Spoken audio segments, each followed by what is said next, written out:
Greetings. Hopefully I am live now and hopefully you can hear me, if you can.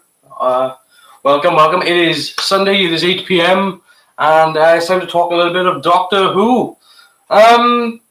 So this week I'm going to be doing a live reaction review of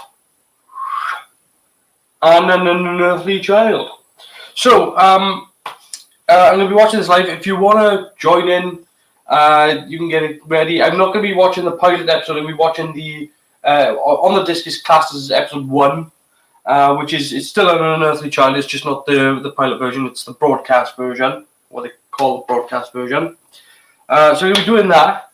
But also, I'm going to be doing a little bit of chat about Star Trek Discovery, because I've been meaning to do a bit of Star Trek Discovery for a while. Again, I can't make a bloody video right now. It's really difficult for me to make a video because my other computer's kaput. So it's really difficult. It's annoyingly difficult to make a video, to actually edit stuff together, because you get halfway through editing and it just crashes. So I want to talk about Star Trek Discovery, mainly because and what I want to talk about really is mainly to do with the fandom. I find the fandom for the show to be really odd. Now, maybe it's because of the age group that it's of the fans that are doing it, but maybe it's younger fans, I don't know. But the reaction to Star Trek Discovery is peculiar at best. There is a bunch of Star Trek fans out there that are literally saying Star Trek is dead. The similar sorts of things that they've been saying about Doctor Who, but they've been saying, Star Trek is dead. It's rubbish. This new show is crap. R.I.P. Star Trek. It's not real Star Trek. Axanar is real Star Trek. That's another one that comes up. The fans make better Star Trek than the actual studios. And man, are they full of shit. The fans are absolutely full of shit. Now, I don't like defending Star Trek Discovery, and I don't like defending Doctor Who. I've got to be honest with you, because the reason why I don't like doing it is because I think Star Trek Discovery could be a lot better.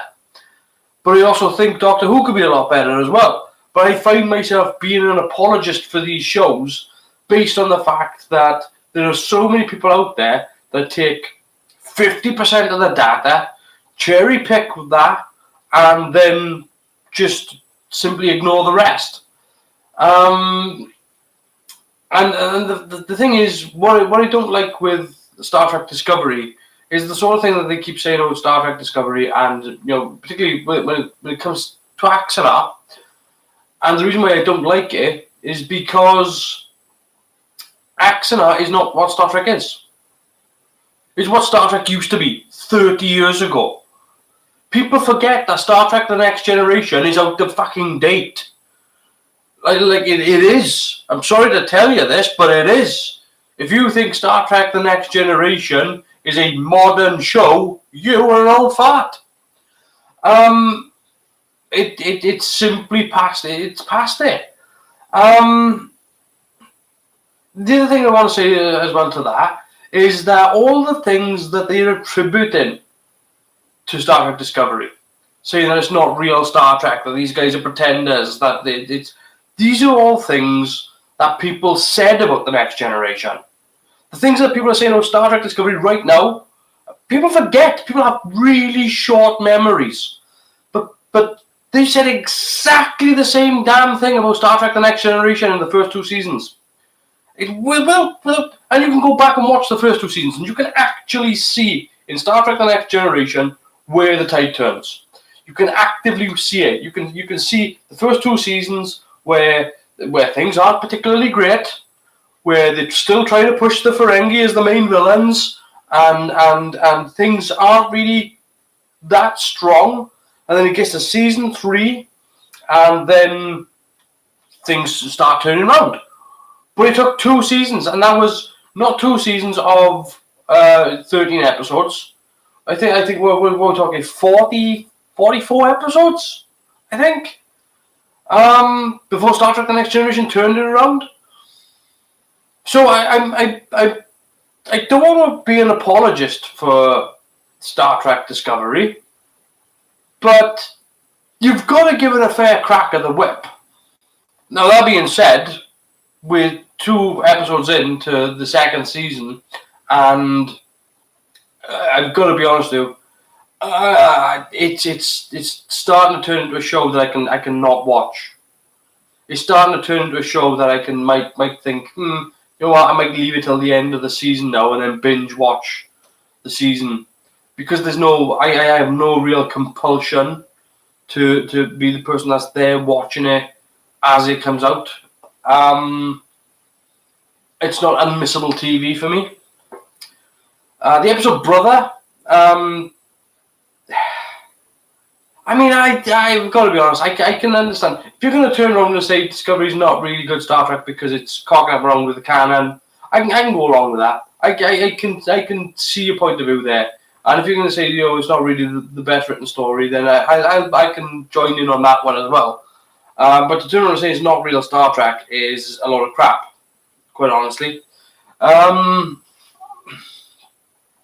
It's what Star Trek is now. There we are. Star Trek is all these shows have been different. All the shows for Star Trek have been different.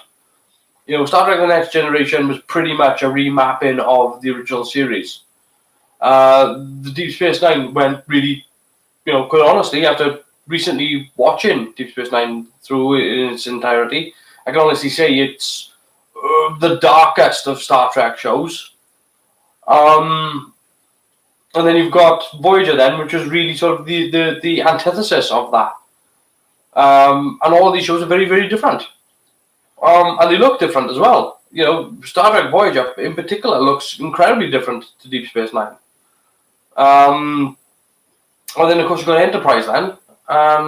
But every single time somebody's brought out one of these shows, it's always been, well, that's not real Star Trek. And it's happened with everyone. And I got to be honest with you, I was on that bandwagon with Deep Space Nine. I did not like Deep Space Nine. The first time around Deep Space Nine came out, I was not happy about that show until at least season 4. At least.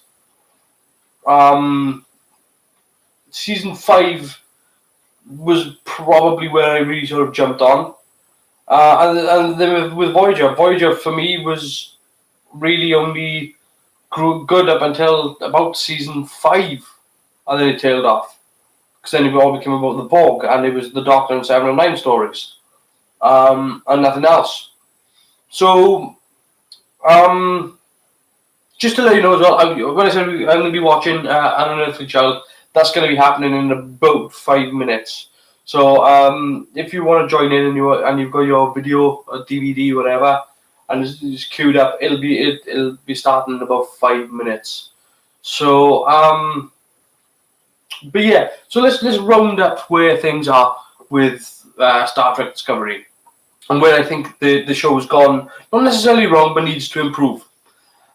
It needs to improve on the fact that, first of all, we still don't know the crew of the Discovery. We know Michael Burnham, we know Tilly, we know Stamets, and that's pretty much where we're at. And Saru as well. So we've got 4 people that we know. We only know Pike because they've brought him in from a previous season, from a previous series, a character from a previous series. But I mean, if they call that guy anything, I mean, they could have called him anything. I've got to be honest with you. He doesn't have to be Pike because he doesn't look like Jack Lord, and Jack Lord. What am I on about? He was the guy who was originally going to play Captain Kirk. Christ. I'm losing it. Slowly, honestly. I've lost my train of thought completely now. Yeah, he didn't have to be Pike. He could have been anybody. So the fact that they've called him Pike doesn't actually make him Pike. And that's been a little bit of a problem with the show. And I think that's one of the problems that they've had with Sarek, and I think it's going to be a problem they're going to have with Spock, quite honestly. Because just because you call a character Spock doesn't mean to say it's Spock.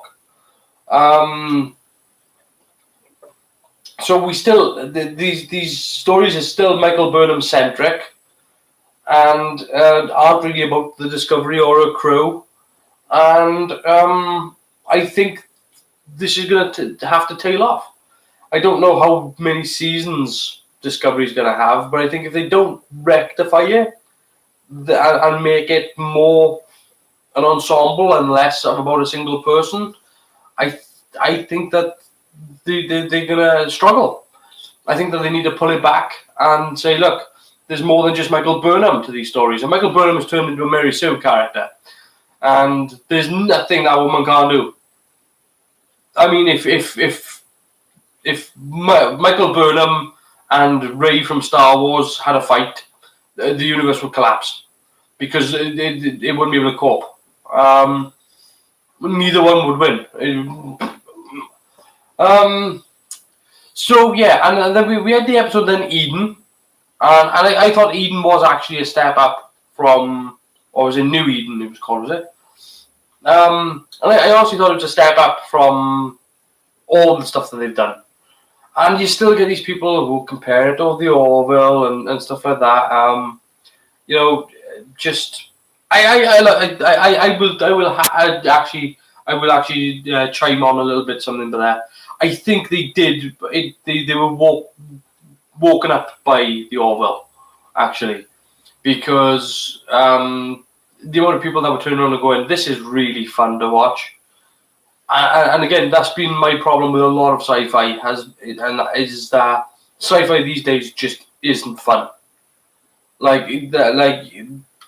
I tried watching Altered Carbon, not fun. I tried watching The Ascension, not fun. I tried watching, what was it called? Westworld. All these shows, the great production shows, the great, outstanding shows, very well written, but they're boring as piss and they're just not fun. What else? The Expanse. The Expanse is a great show. It's not fun. So the Star Trek Discovery needs to lighten up. It needs to lighten up, and it's much the same as Doctor Who. Doctor Who needs to stop taking itself so bastard serious and realize that it is a show about a crazy person flying around the universe in a box. They just need to sort of really let it go. So, that's my little rant about Star Trek Discovery done. I'm about to start up. Actually, let's finish off this water. I'm about to start up Unearthly, just see how we do. Because there are 4 episodes on this disc, and I don't know whether or not watching all 4 episodes is a thing. Because we have got An Unearthly Child, The Cave of Skulls, Forest of Fear, and The Firemaker. So. But let's just kick off with An Unearthly Child, and we'll see where we go from there. Now, I'm not going to tell you the story because I've told the story before, but years ago, when they were making Doctor Who, as it turns out, my mother was working for the BBC, and my mother was involved with the people at the Radiophonic Workshop, because my mother was a clerk working at the Maidavale Studios, working for Radiophonic. So my mother actually knew and worked with DJ Derbyshire and all these guys. And my mother was actually the first person to actually hear the Doctor Who theme. So I can officially say that. There you go. So anyway, let's kick this off with An Unearthly Child. Now, I will say before I press play that the big difference between the broadcast version and the pilot episode, I would say that there's a massive jump in quality difference, actually, and I don't know why, but the pilot episode seems to be filmed at a higher quality than the broadcast version. But the broadcast version is sharper, it's tighter, it's better put together. But the other thing is that there are things I really do like about the pilot episode. For example, Carol Ann Ford, her performance in the episode where she's playing the child a little bit weird and a little bit off kilter. It's a great performance. It's a fantastic performance. And I think William Russell does a better performance in the pilot episode as well. So maybe there's something a little bit laboured about his performance in the broadcast version. I mean, don't get me wrong, right? There are things that are completely wrong with the pilot episode, but I do prefer the opening shot of the policeman in the fog. And not only do I prefer that, but as he's walking, the only thing wrong with that shot really is that as he's walking through the fog, the camera followed him, and I'm guessing that this is a gallery problem. This is a problem from the director. I'm assuming that what they wanted to do was to cut from camera A to camera B and then cut back to camera A to do the drift up to the IM foreman's yard and then go through the door. That didn't happen. So what you get is this really odd shot whereby the camera's following the policeman and then it goes and looks down at a drain on the floor for no reason whatsoever and then comes back up. So I would assume that that's probably what happened, was that they were going to cut to a camera B to get a reverse angle on the police officer, and then cut to a side view of the police officer, and then cut back then for the actual drift up to the IM foreman's yard, because that didn't happen. So, and then a couple of weird shots like that where I'm guessing that just little mistakes, and you can understand why it was reshot and redone. But anyway, here we go with Doctor Who Series 1, Episode 1, Unearthly Child. Ooh. Yay. I actually do really like this episode. I think it's a brilliant, first of all, I think it's a brilliant opener.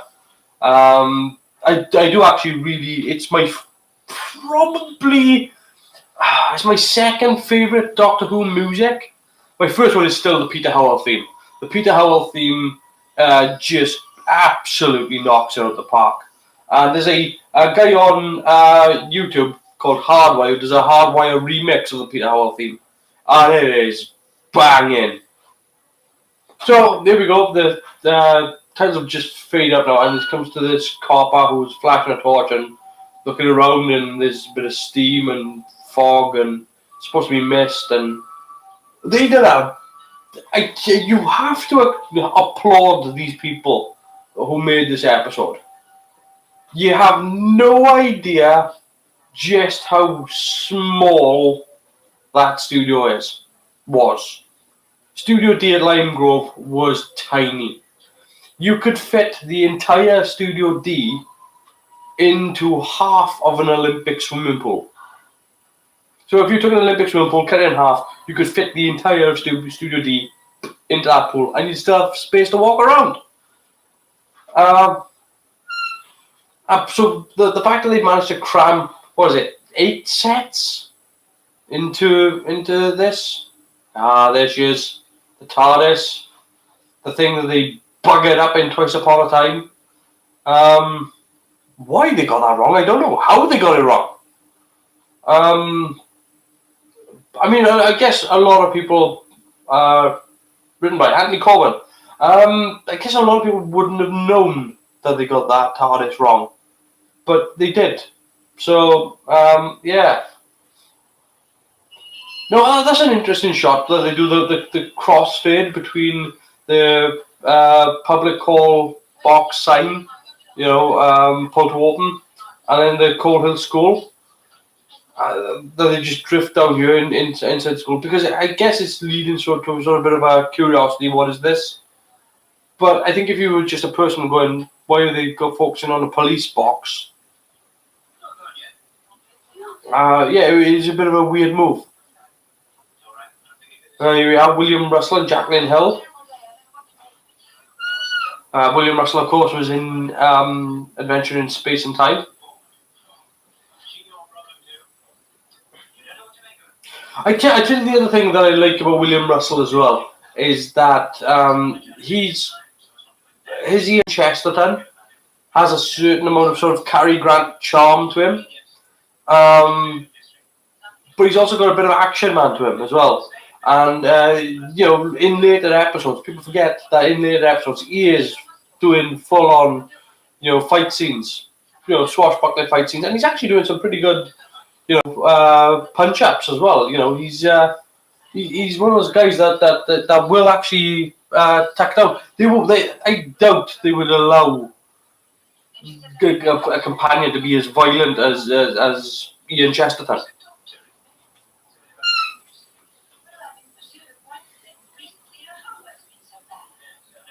Now, I've heard an argument about Jacqueline Hill as Barbara in this, and I think they're completely wrong. The argument is that the Doctor keeps blanking her all the time, and that she really doesn't have that much.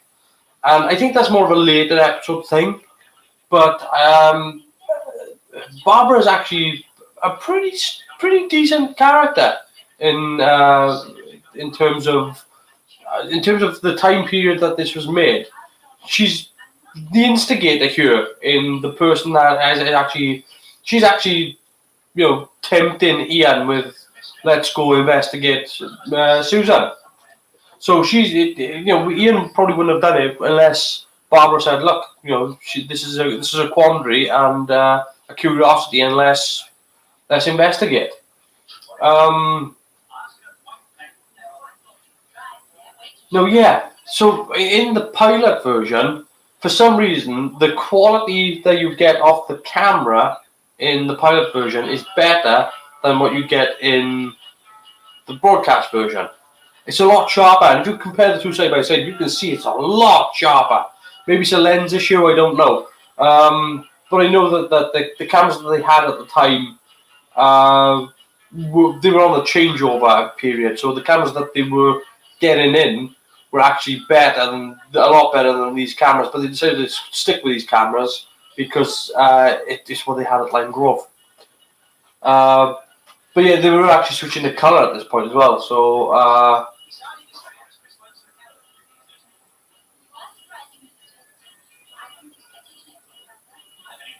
A nice little scene setup as well with all the sort of history stuff on the blackboards and chemistry and stuff like that. There's a variety of stuff, and this little exchange between Barbara, Ian, and Susan as well, where she's handing sort of the French Revolution. It's like, oh yeah, that's not right, that's wrong, that's wrong.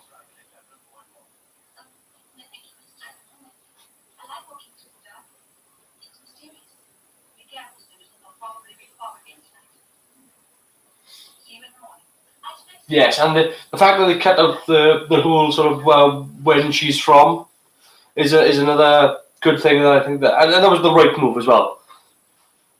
To actually cut out the whole where and when Susan's from, and to keep it more of a mystery. And they were right to do it as well. The whole, because she was supposed to, in the original version, she was supposed to be from the 49th century, and yeah, it does boggle the mind. The fact that they built a street, the interior of the TARDIS, the exterior of the TARDIS, Foreman's Yard, Coal Hill School, the corridors, all that stuff. And they managed to do it in one studio in Lime Grove. Also, interesting fact here, the police box. People often associate the police box, I used to as well, people often associate the original police box with Peter Bachaki, who was the guy who designed the interior of the TARDIS. And it simply isn't true. The police box that features in An Unearthly Child, the original box, was pilfered off the set of Z Cars from Ealing Studios. It was built, it was just put it on the back lot, and they literally sort of went around and went, haha, we're having that. And that's how they got it.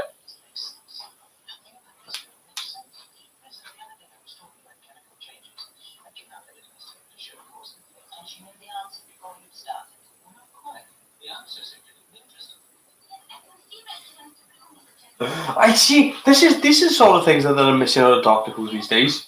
The whole point that Susan is so smart. That's like, oh yeah, that doesn't interest me. That's not part of it.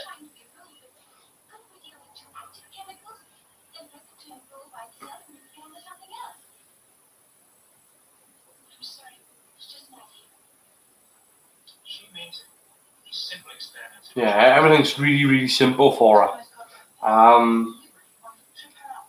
It's good stuff. It's good. It's good. It's a really good character setup. It's a shame, to be honest with you, with where the character goes from here, because up until the time that Susan decides to leave, I can understand why Carl Anford wanted to leave, because Susan became a scream queen. And that's not how the character started. The character started off really, really strong, and she was just there marking time. So the fact that Susan was only there for a couple of years and then left. I mean, you can't blame her. But the thing is, a lot of people attribute the sort of the first farewell as this real powerful moment, whereby we all know the line, the one day I will come back. But I've got to be honest with you, I think that when Ian and Barbara leave, that's a much more powerful episode, and you can see it in the Doctor as well. He's wounded by it, and it's a brilliant. It's a little bit odd because they do these sort of freeze frame photographs of them running around London, and they just got these photographs of them in Trafalgar and on buses and stuff like that. So yeah, it's a little bit peculiar. But when it cuts back to the Doctor and he's like, thinking about Ian and Barbara, and he's about to start the TARDIS and stuff, you can William Hartnell's performance, man, that is heartbreaking. Yes, the BBC lighting for a torch scene, where the scene's actually so bright you don't actually need a torch, but we got one anyway.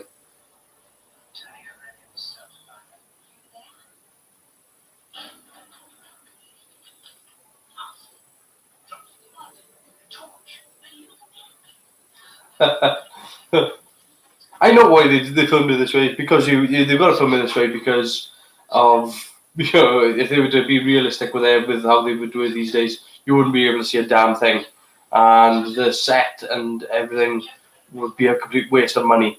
So they actually, at least they're showing you what they spent their money on. And yeah, here's the bit now whereby where William Russell and Jacqueline Hill are about to meet William Hartnell for the first time. And yeah, there's a lot of times whereby some of the fans are looking at William Hartnell's performance here and thinking that he's blanking Jacqueline Hill. But if you watch it carefully, he's not. He's blanking Ian as well. He's blanking both of them. He's giving them both a middle finger. But Ian's more aggressive. And that's just the way he is. And Ian's more aggressive, and the Doctor has to respond to him. He's not giving him much of an option. So it's not a sexist thing. If Ian Chesterton wasn't so in the Doctor's face, he wouldn't respond to him either. And he's quite abrupt with him, saying, you go get a police officer. You go call a policeman. But yeah, it's the whole scene setup. This is an unusual setup for a pilot, and an unusual way to introduce the characters. But it's such a good way to do it. Like I can't believe what host Griffey? Oh, hello. How's it going, Chris? Yeah, just in the middle of an unearthly child. So we're just at the scene where the Doctor is literally now meeting Ian and Barbara. So Yeah, he's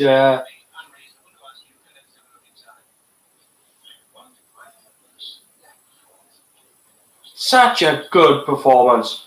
Underrated. Hartnell is, without doubt, the most underrated Doctor.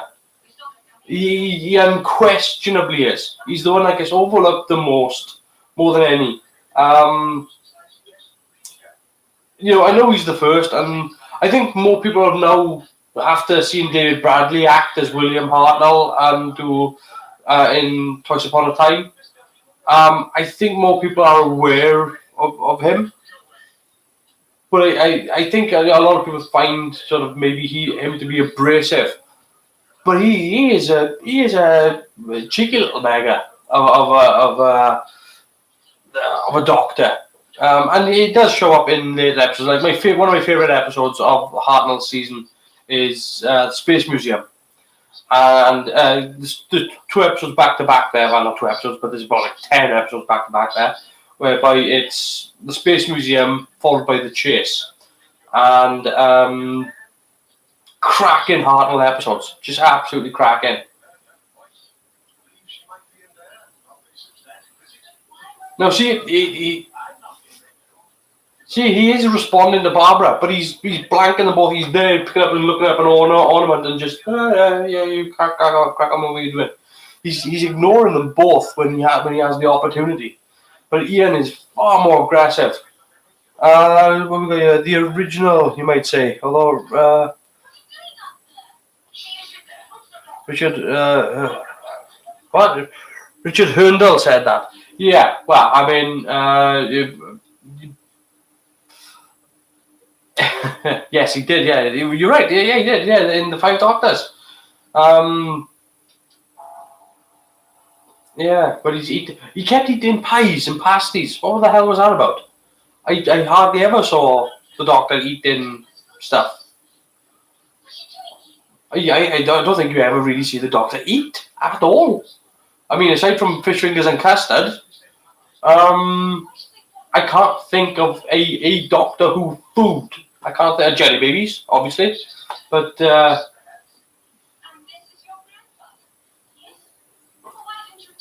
cracking scene where they just walk in. Can you imagine?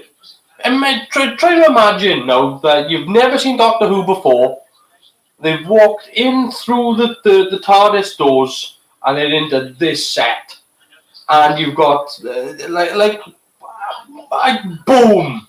And if you've read Lion, the Witch and the Wardrobe and stuff like that, then your mind's already primed for it. But they've just walked in through this set, and it's done a pretty seamless cut between walking in through the TARDIS door and then to actually walk. And in the pilot episode, not the broadcast version, but the actual original episode, when they actually do open the TARDIS doors in the yard, you can actually see the TARDIS interior in the back, which is something that I've never seen done ever since, right up until Modern Who. But in the pilot episode, it actually was there, because they just literally rotated the box. Because in the way that the studio was set up, the box was over here and the TARDIS set was over here. So to get into the TARDIS set, you had to walk through the TARDIS and then come out and then go round the curtain and then in through the doors and into the set. So it was a hell of a setup. What we got here? Went through with my boys when they were little. Amazing moment. Yeah. Yeah, it is. I mean, you just imagine the experience of, and to see this set as well, because this set was, I mean, due to budgetary constraints and the size of the studios they were filming in later on, whereby particularly with the fourth, fifth, sixth, seventh. I mean, the seventh, you hardly ever saw the interior of the TARDIS with Sylvester McCoy because they only ever had 2 walls, I think. 2 walls on the doors. That's all they had. And the set was a wreck by that point. But the set, I don't think the set for the original, the only time the set looked this good since was Twice Upon a Time. And I don't know if you've ever seen it, but there's a guy on YouTube called goes with the name Babel Color. and he does a cracking job of colorizing the classic Doctor Who. He did a better job than what the BBC done when they tried to do it. Because yes, we should get back one day. Again, it's a cracking speech that he gives with Susan when Susan leaves, but it's not as heartbreaking as when Ian and Barbara leaves. It's just not. There's something about the performance, like Hartnell is wounded when that happens. No, the other thing as well that's interesting about this is they're about to. They got Ian and Barbara here trying to talk Susan into the fact that there's some sort of delusion going on here. There's some sort of trickery going on, and it's about to head off into the TARDIS is about to take off, and it's about to go through the time corridor. And a couple of fans have pointed out that this is the only time it does it, whereby they go rushing through the time corridor, and it's this powerful effect that knocks everybody out. But the thing is, the reason why it actually works, whereby it knocks people out, is because he's been buggering around with the console controls, and you can see here now where Ian Chesterton is buggering around with the switches, that he's about to slash across the console when it goes to take off. And clearly he's done something whereby it just has this rough entry into the time corridor. So it's a bit of a what's the term, kayfabe of an explanation as to why that is and why they never do it again. But it actually does make sense. It actually makes a lot of sense.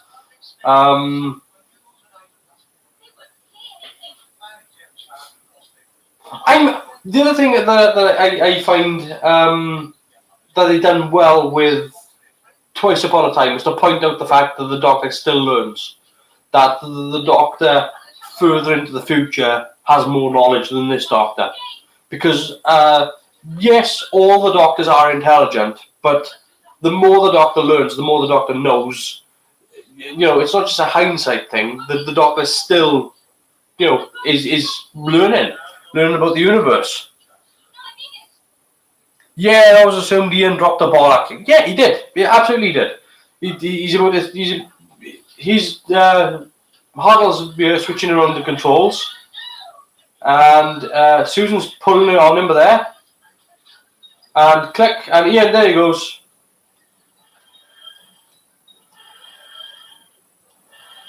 He's on the floor. Great sound. Fantastic sound. So, all these sounds, and a great, what a pullback as well, because it's sort of that long distance Earth, seeing Earth crash zoom out. These days that would have been a pull from ground level straight out, so you can see the whole planet and then out into deep space. But just the fact that you've got that area of London that just shrinks away into black is a great little moment. And it's the fact that you've even got that halo around it as well, so that it's got that little bit of fuzz, so that it just seems that's it entering the time corridor. And then you got all these effects here, which is these infinity screens with people buggering around with lights and all that. These swirls and everything overlaid on the top. Just inventive, really, really inventive, and very creative. Like I said, in a studio that small, at this point, you're at the end of this part of the show. They would have the set decorators now would have struck the Coal Hill school set and the IM Foreman's yard, and would have built these sort of sandy dunes and everything, and just put the box there. And that's because a lot of people don't know just how small Lime Grove was. It was a tiny studio, absolutely tiny. So there we go. Doctor Who, William Hartnell, Ian Chesterton, William Russell, Barbara Wright, Jacqueline Hill, Susan Foreman, Caroline Ford. Special visual effects by the Department of the BBC. Title music by Ron Greiner with a radiophonic workshop. Yeah, a brilliant episode of Doctor Who. Brilliant episode. Yes, designer Peter Perchacki again did not actually design the police box. People get it wrong, get it right. He had nothing to do with it. They nicked the box off Zed Cuts. So I'm gonna maybe do Cave of Skulls next week, maybe because it's being 40 minutes now. So I don't know. Do you want to do Cave of Skulls? Depends. Yeah, see, Chris, if you're there, if you want to do Cave of Skulls, I don't mind. I'm gonna know where to be for the next 20 minutes or so. So go on, do it. Okay, yeah, all right. Let's do Cave of Skulls. So second episode of Doctor Who. So yeah, again, before you go here, I was talking about Star Trek Discovery and all that, and then just as we were going into Doctor Who, I did actually make mention of the fact it's a story that that I've told before, but I'm not going to tell it tonight now. But actually, when they say about the music there and how good the music is by Ron Greiner. Written by Ron Greiner, performed and put together by Delia Derbyshire. But so what my mother worked at BBC Maidaville Studios, and she actually worked with Delia Derbyshire during the making of Doctor Who. And again, my mother was the first person. My mother and her two friends, Hilary and Beverly. Hilary lives in Dorset, Beverly lives in Jamaica. Those three were the first people to ever hear the Doctor Who theme. So yeah, I can officially say my mother was one of the first people to ever hear it. And it scared the piss out of her. So here we go, Cave of Skulls. Bang, here we go, let's start it up. Brilliant stuff. Yeah, it was a thing that so my mother was working for the radiophonic workshop at Maidaville. Maidaville, the radiophonic workshop was housed inside Maidaville, where the radiophonic workshop was. Is actually now offices. It's no longer there.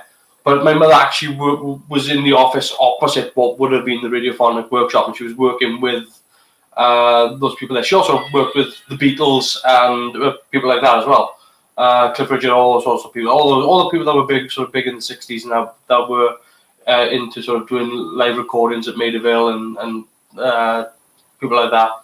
But yeah, she ended up working with all these people. She made sure that everybody got paid on time and stuff like that. So, got you in one window and DW in another. Yes, that's the spirit. That's what I want to see. Yes, people in furry clothes rubbing stuff. You gotta respect the challenge that they had with very little budget to put together, this show with wigs, costumes, sets. I mean, I don't know how little actors were earning back then, but I mean, it couldn't have been a hell of a lot, because you've got literally a scene there now with 8 people in it. And again, all of them got to have wigs, all of them got to have furs. He could do with some pants. But it's more than that, there's about 16 people there.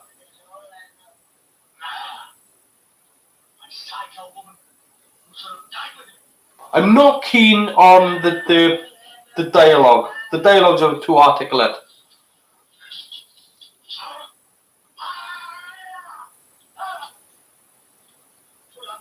I like the fact that the guy doesn't know what the hell he's doing, trying to light fire. I do like that. He's a bit clueless. We're doing this with a bone. Just sort of waving it over the top.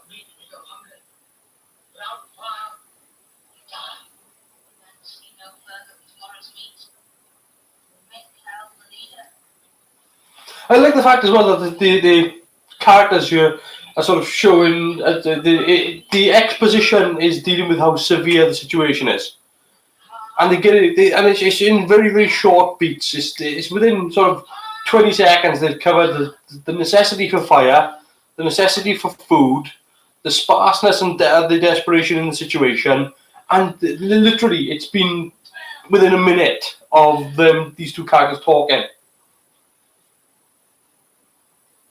And now he's standing there and he's just seen the TARDIS appear. This is really the only other character I know of that actually witnesses the TARDIS landing. There's not many. Like, when you think about how many people observe the TARDIS landing, it's not a lot. Like, companions do, because they're in on the game. But most of the time, the TARDIS lands, and it's the whole point of the perception filter is that it goes unperceived. And the whole point of the chameleon circuit is that it blends in. That's right, yeah. That's it. Even got the sound sync too. Marvelous.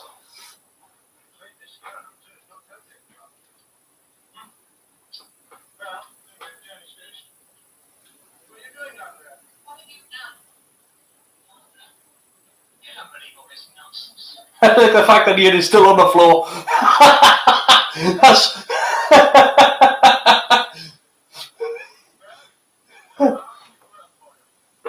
That's a bit of continuity. See, they wouldn't have done that these days. They wouldn't have done it. It would have been.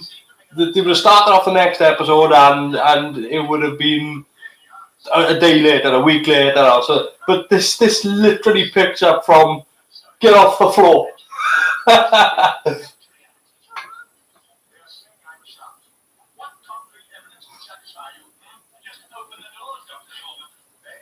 Doctor Who?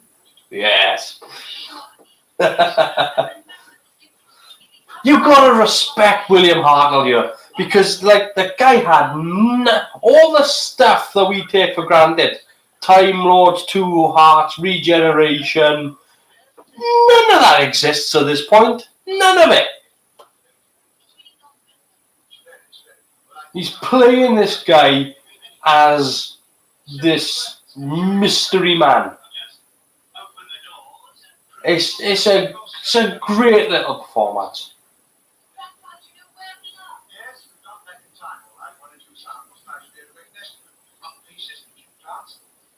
See, that's good as well.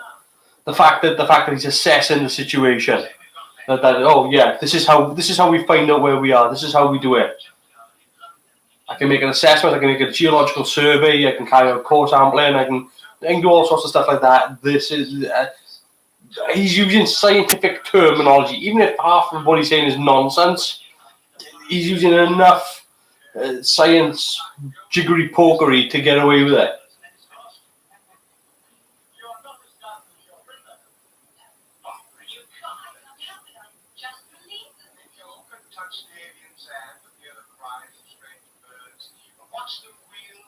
There's another great line. Loaded with gravitas. Yes, very much so. But yeah, I mean, he's literally, if you could touch, walk on the alien sands, and like, brilliant speech. Brilliant. Lots of classic lines coming straight out of Hartnell.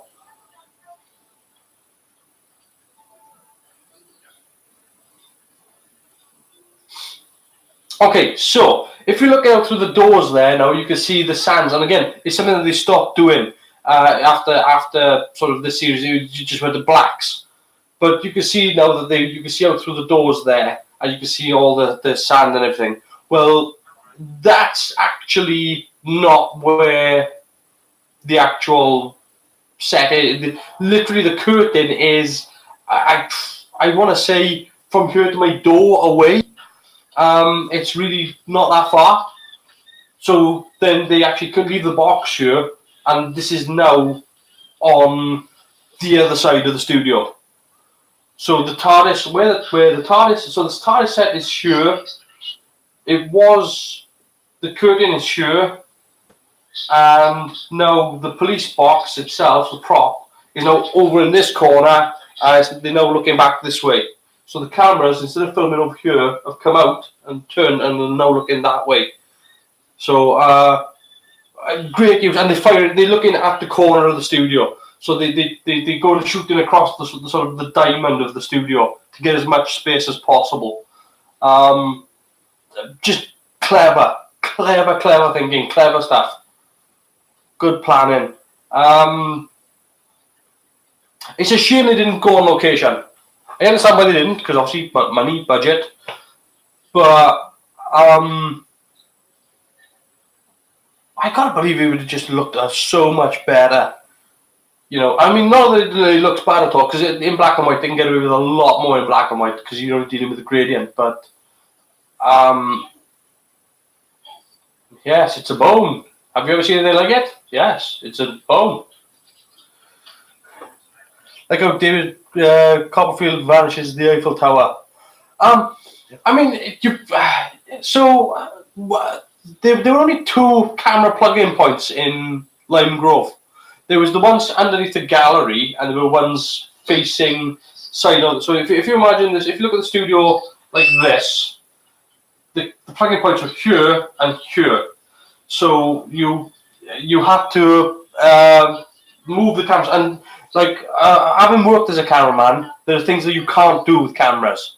Like, for example, you can't have camera A pass in front of camera B. Not because it'll be in the shot, but because of the length of the camera leads. These camera leads are like this. So for camera A to pass in front of camera B, you had to pick the lead up and lift it over the camera and equipment and all that sort of stuff. Sound recording equipment, a lot. So you couldn't do it. So what you would do is you would have 3 cameras over here, and then you'd have to move these 3 cameras like this, and then point them at the set.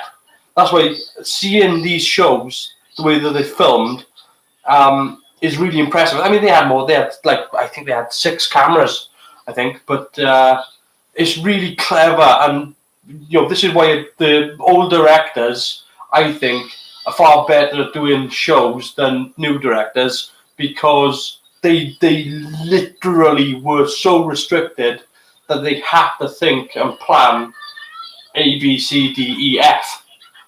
And you go from this to this to this to this to this to this to this, and you made sure that everything was rehearsed, and then you could work on all the bugs.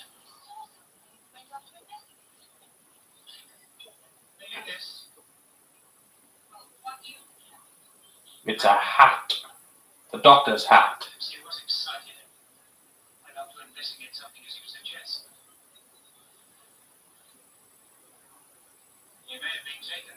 Man. Stop being hysterical!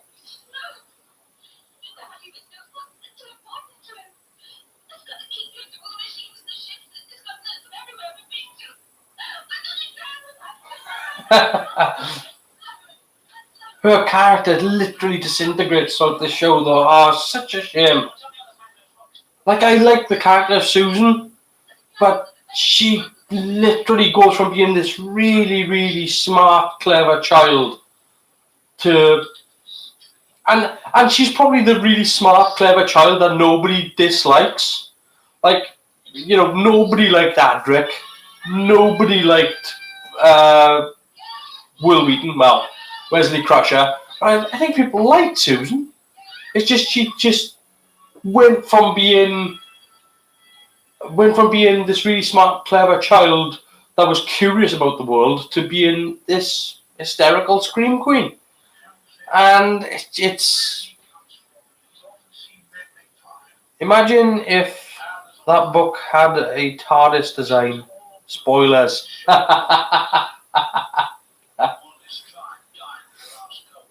Do you know I wish there are things that they would bring back into Doctor Who that from earlier stuff like this from earlier shows. In the last one I talked about how I would do different things with the new Doctor that would be more in tandem with the rest of the show.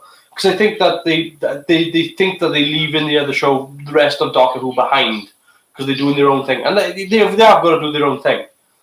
But there's things that are absent now. Like, I don't like the interior of that pissy glowy TARDIS, right? I don't like it. It looks like it's I don't know. It looks like they filmed on the what's it called, Giant's Causeway with all neon lights. It's ugly set. But there's things. It's not just set pieces, but I said, that I would like to see them do an episode whereby they would actually go back into an earlier Doctor Who story. They sort of done a bit of it with Twice Upon a Time, where they refilmed elements from the 10th Planet, but I would actually like them to do a Doctor Who episode inside of a Doctor Who episode. Like, accidentally land in the Remembrance of the Daleks, or accidentally land in... Because the Doctor's crossed different timelines before, but it's always been in the other direction. It's always been the older Time Lord landing in the modern Time Lord time. It's never been the new one landing in the older and getting that all cocked up. And why not? Why not do it? You could do it with Paul McGann, clearly, because there's no Paul McGann stories out there. Do it. You could do it with Sylvester McCoy. You could do it with Peter Davison. I don't care that Peter Davison looks older. I don't give a toss. If anything, his Doctor's only got better since he stopped being the Doctor.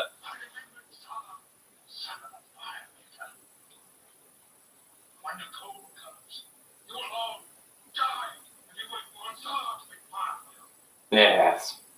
Waiting for him to make fire. I'd love to see a full-on McGann story. Yeah!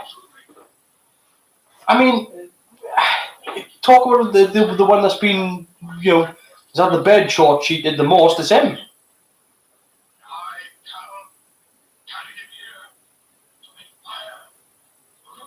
Look at those costumes, man.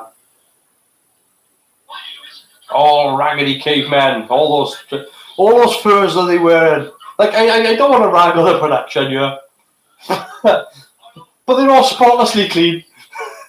the cavemen have got like dust on their faces and all that.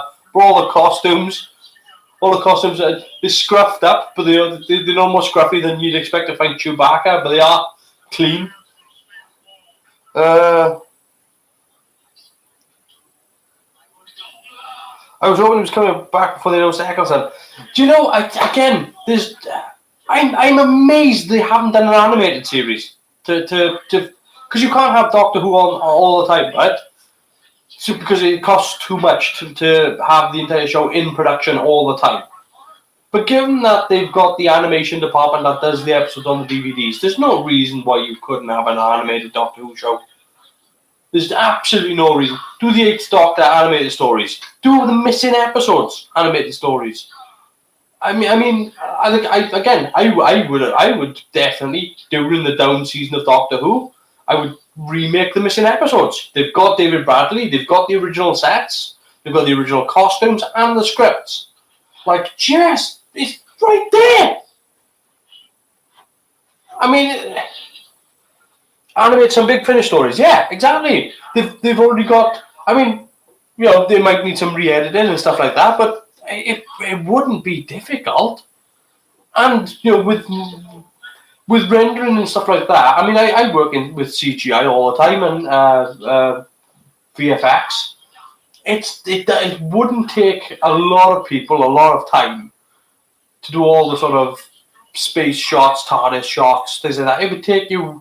I could probably bang out a TARDIS flying in a time corridor shot for an animated episode. I could probably bang out in maybe 30 minutes. So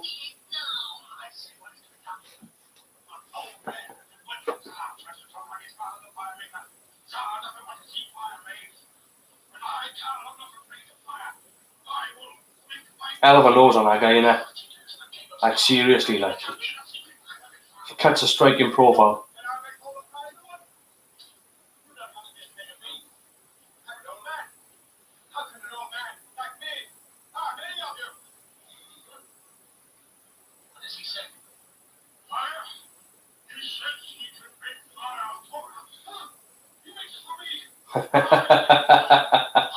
Look at that look on Hartle's face there. A bit of a panic, like when he just suddenly realised he said he could make fire, but now he's not sure he got matches on it. It's a nice, again, little moments like.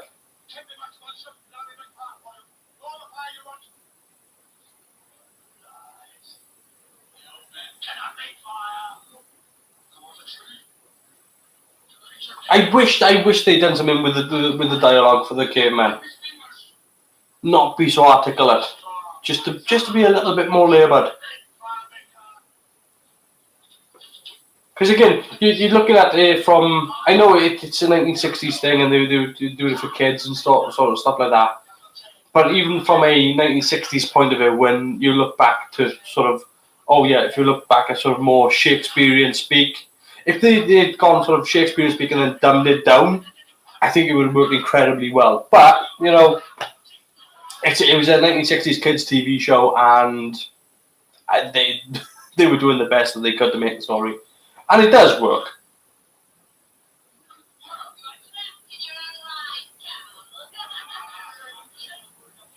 She is town bike. Good grief. Make fire! Make fire! Make fire! The doctor can't. Come on, let's be honest. If he's not bright enough to work out how to rub two sticks together, it's over, like, isn't it? Good. You got to believe that he's bluffing. Bit of rough housing going on. Again, this wouldn't be allowed today. Having somebody strike somebody? No, never. Not these days, no. You could offend someone. Don't want to offend someone. Cheston straight in there, twat somebody. Come on. Have it, you bastards.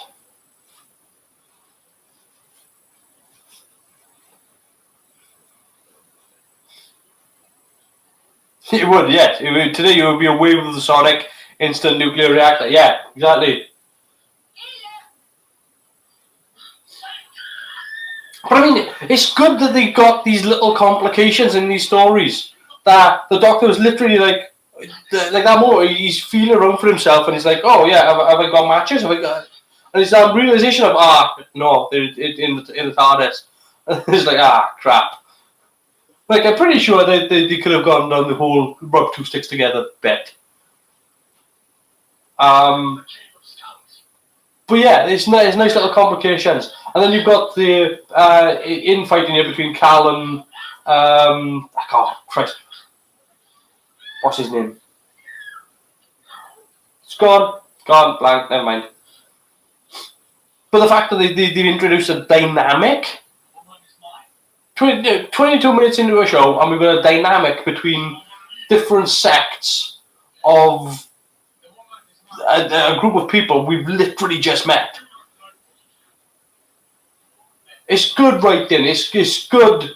The fact that these days they don't write to these beats. I mean, sometimes I feel like they don't write to these beats because they've got more time, so they can pad out the show a bit more. But because these they have to be within 10 minutes of the show, they have to give full exposition. It's done so well that it leaves. Okay, if you had to do a 6-episode show, it can get a little long. It can be a little bit tired, which is why they've always said that a 4-episode format has been the best.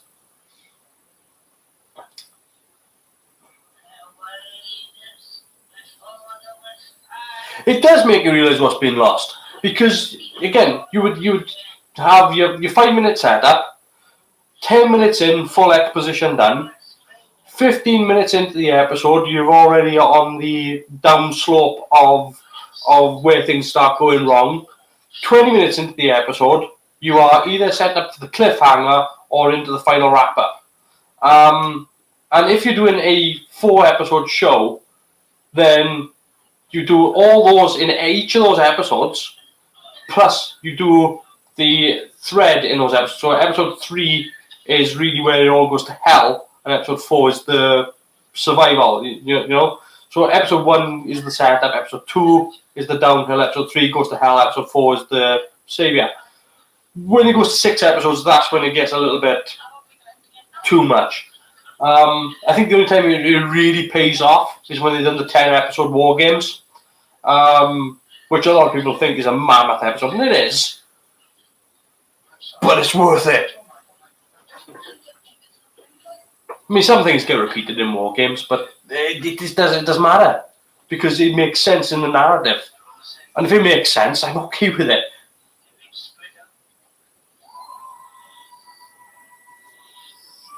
Forest of Fear. Should we crack on? If you want to crack on, I literally... I don't mind finishing off the DVD, I'll go be honest with you. I'm quite happy to finish off the DVD. I'm going to skip to the next episode. Old Mother. Cal Hogg. Yeah, we can do this. Yeah, okay. Yeah, we'll crack on with the next episode. As soon as this is finished, I'll... Incidental music by Norman Kay. Never, ever, ever, ever does he get mentioned in Doctor Who history. Norman Kay. Never does. Most people remember Peter Howell. Most people remember Murray Gold. Norman Kay. Never mentioned. Waris Hussein. The guy who played him in Space and Time. What's his name? From Iron Fist. Cracking like this. Very good job. Very good actor. So we go Forest of Fear in 3, 2, 1. Yay!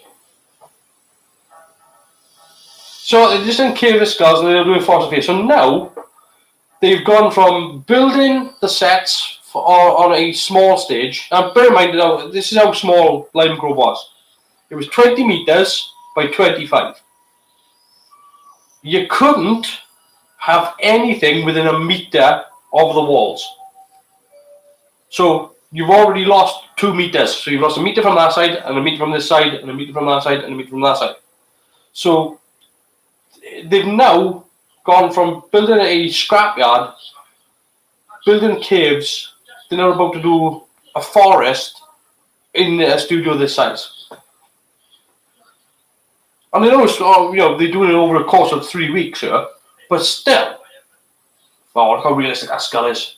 Oh, Spielberg would be shitting himself on doing Indiana Jones and the Kingdom of the Crystal Skull. If you'd seen shit like that. Oh. I can't rag on it. I can't. I want to, but I can't. I just love it too much. When you realise how up against it they were, it's ridiculous that a show ever got made.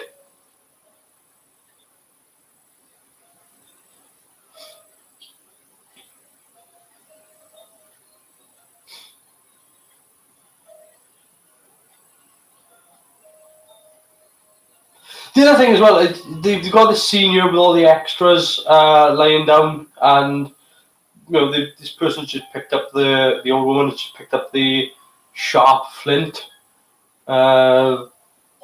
weapon. On the production of the show like this, it wouldn't have actually been that long a day. It's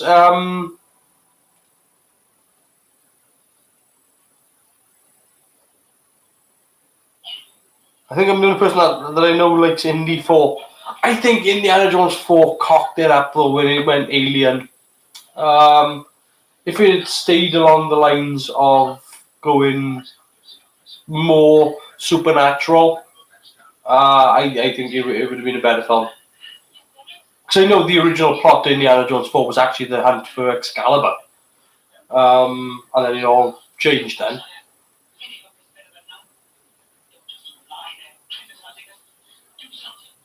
These cavemen don't know how to make fire, but they can tie knots. At least he looks like he's bound. Yeah, they are all bound, aren't they? I thought I missed something. Can't make fire, but they can tie knots.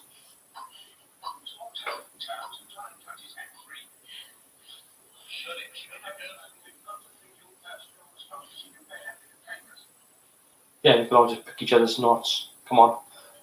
It's not... the doctor's got to be bright enough for that. I mean, Jodie would have used the Sonic. But,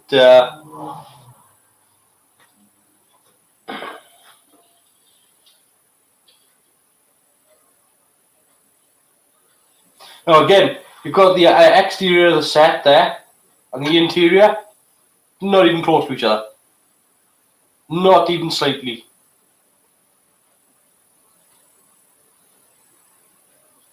It's all due to the fact of the camera setups.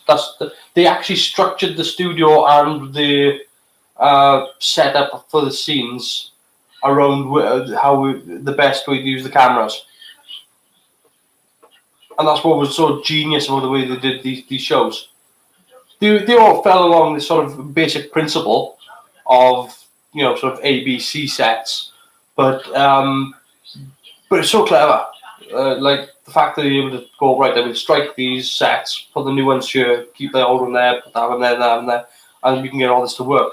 The fact that Waris Hussein was able to sort of get the script, because you would have a map of the studio, and you just get a thing and go like this: camera A, camera B, camera C, and you'd have a direction saying, because you'd have a sort of pivot as to the arc of how far the camera could see.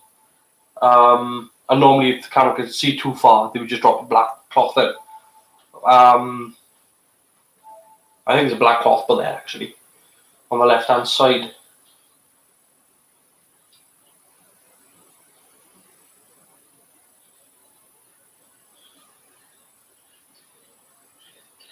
It'd be easier to use your teeth, wouldn't it? Yeah. Judy would already be into the next story via the Sonic. Yeah, exactly.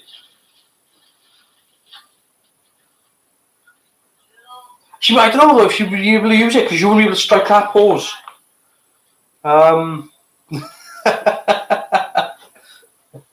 Can she use it without striking that pose? It's like she's throwing a fishing rod.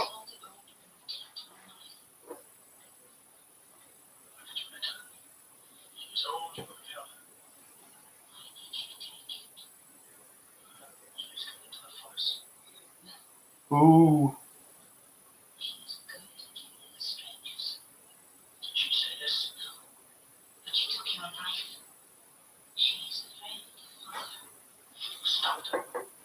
Yeah, she's manipulative. It's a nice little thing. It's the whole Lady Macbeth thing, isn't it?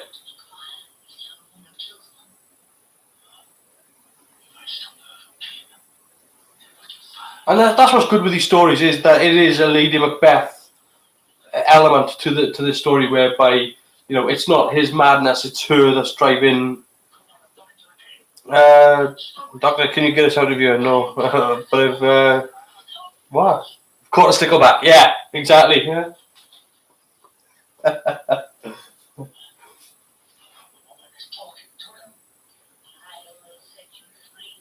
It is very Shakespeare, the setup. I think people have overlooked the fact that because she would be sort of one of the witches, right?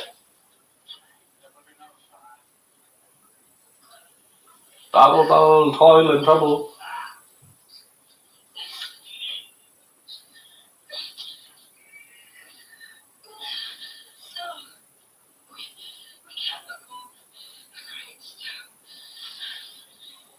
She says as he's moving it with one hand there and it wobbles.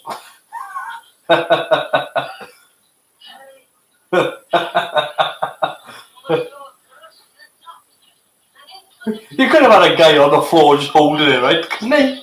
I mean, It's not me, is it? Like, it's just somebody just standing in the bastard thing.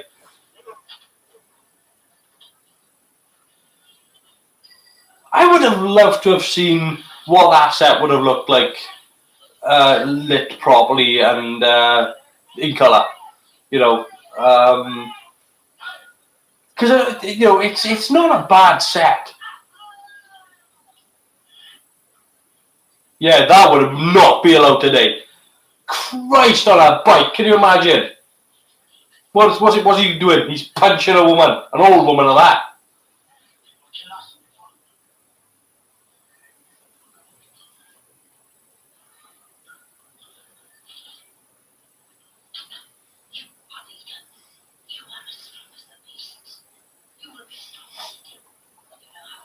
Just shows what a lack of money can do, can add to making the story. Again, I think it's one of the big problems when Americans see the show. Not all, because a lot get it, but a lot don't realize like the way we make shows and the way that they, and in terms of the way that they used to make TV shows in the 50s and 60s, and the way we do are completely different. Like, totally different. Like, this was on the 4th floor of Lime Grove, 5th floor of Lime Grove. You know, and this is in a small little shoebox of a studio, and they didn't ever go on location.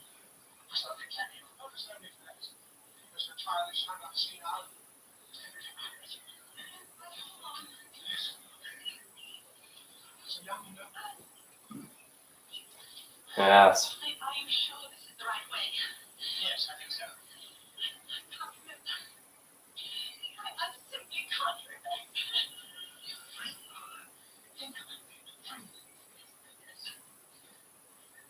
Just look at the set of the Monsters Wake Up. Yeah, same. Addams Family, yeah, all those shows. I mean, period drama stuff they were very good at because they could actually just go back to the BBC and just go into their archives because they had plenty of old mansion sets and stuff like that. So when they did the period stuff, they were pretty. Most of the time, the BBC were pretty up on it, but the sci-fi stuff never got a look at. It just it always looked like sets borrowed from Top of the Pops. But yeah, no, I mean, I think Americans have a tough time realizing that the fact that once the show was over, they struck the sets. That this studio was then being used by somebody else, because with shows like Star Trek and stuff like that, they would have permanent standing sets. It's much like they do today, whereby the TARDIS is a permanent standing set, whereas back then that was never the case. Usually when Doctor Who finished production, they would flat pack everything and put it away, and then the studio would be ready for Blue Peter or News Round or whatever. So it's a completely different method to making TV shows back then than even today. I mean, what they got today is so much easier. The fact that the studio, they've got that massive studio in Rothlock, and I've been in that studio in Rothlock as well, and it is pissing huge. It's like a football field.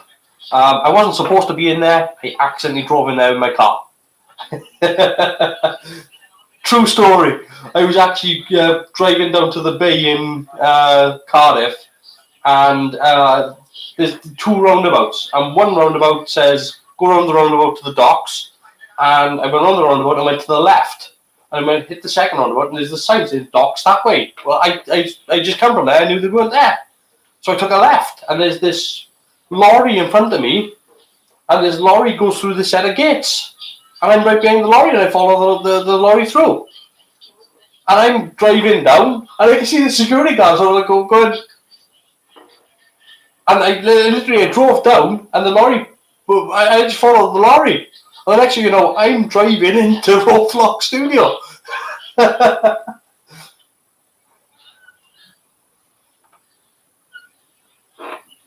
Yes. Oh, it's an enormous studio that they've got these days. The amount of money, which is why I think the argument comes down to storytelling, and this is why.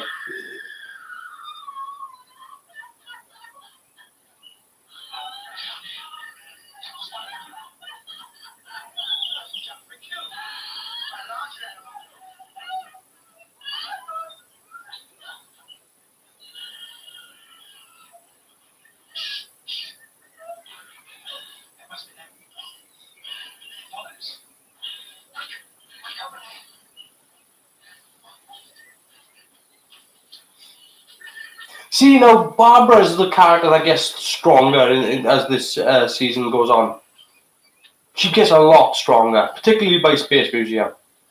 Like I said, with Space Museum as well, you've also got Captain Action in William Russell's Ian Chesterton. So that's a good, scrappy fist fight as well. Dirty fighting, and it's really good stuff. Again, they wouldn't have sanctioned that today. But it was it felt like a guy fighting for his life. Her hair's a bit neat, isn't it? For a cave woman without a hairbrush, like that's a bit sort of. Always used to remind me of Jane from the old Tarzan shows, the old black and white Tarzan shows. It's a tense episode.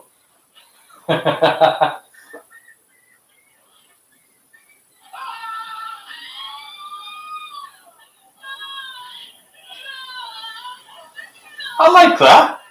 I like that a lot. The whole not seeing what happened to him, but at the same time, it's the focus on the reaction as opposed to the.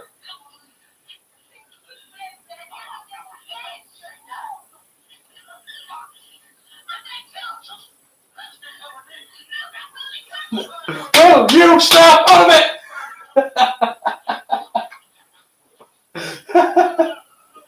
That wouldn't be allowed today either. That would not be allowed. Blood on Doctor Who, never. There's too many restrictions on the show now. You can't show blood, you can't show gore, you can't show somebody getting shot.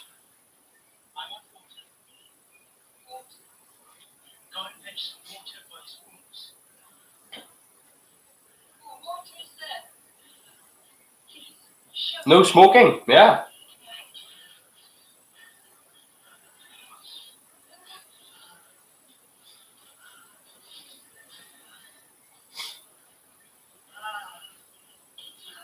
I like how standoffish the Doctor is in this. He's observant. He's really sort of not getting involved.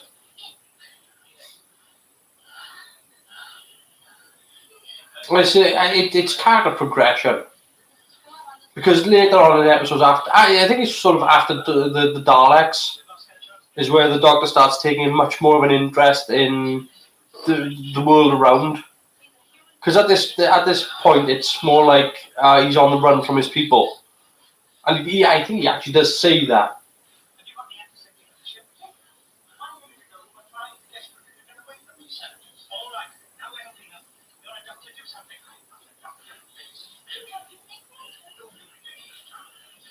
That must have been confusing for people.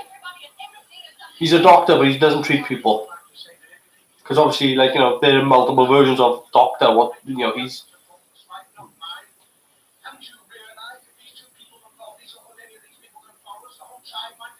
Flubbing the lines.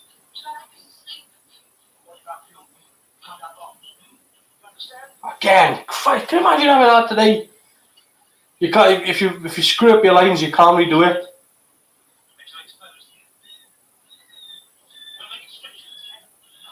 This is as close as you can get to recording live theatre as you can get.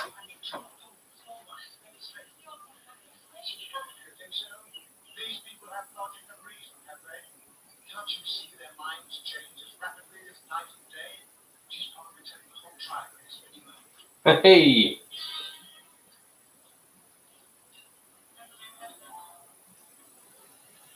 Try to rationalize the irrational. Of course, they could speak better English than Shakespeare, but hey, definitely added character to the Doctor. Yeah, I mean, there's so many things that I think taking the mystery out of the Doctor hasn't helped. I think it's one of the worst things that they did to sort of the Capaldi era, was that we found out way too much.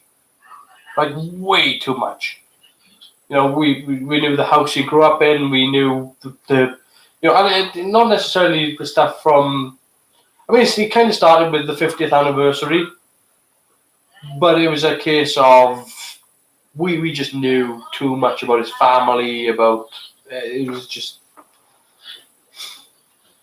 I prefer not knowing. I mean, there's obviously the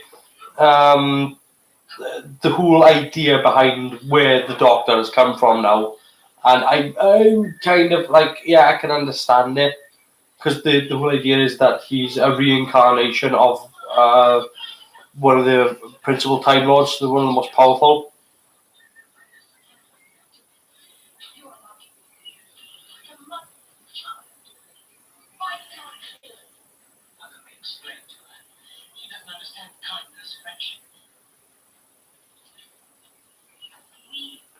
Jacqueline Hill was a great actress as well.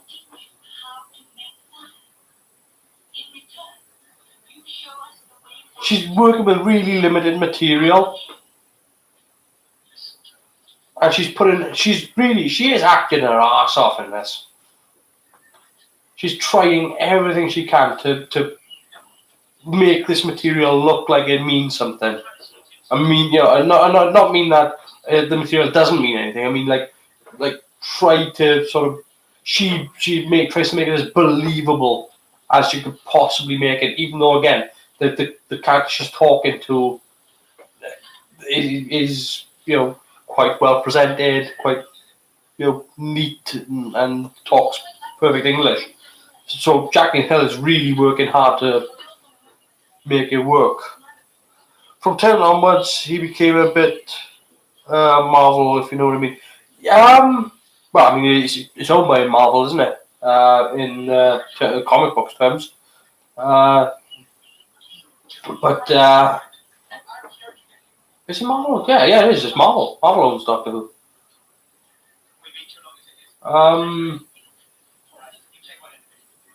Yeah, I mean, the odd episode here or there where he does this whole Action Man thing, where he sort of steps up and starts fighting back. This is much more of the observer. The character lands in a scenario, and that's how I've always felt about the Doctor, is that he's just the observer.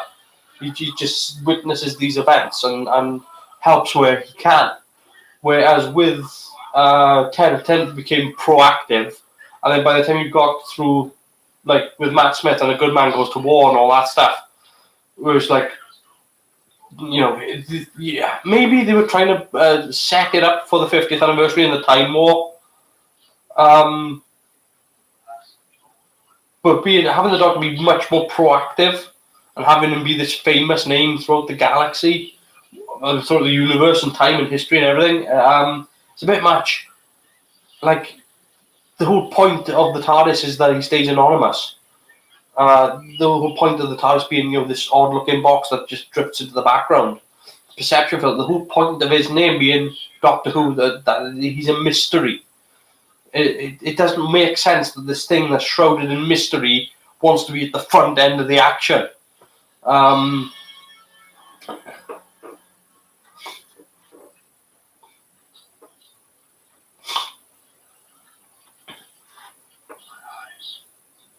That is one hell of a dose.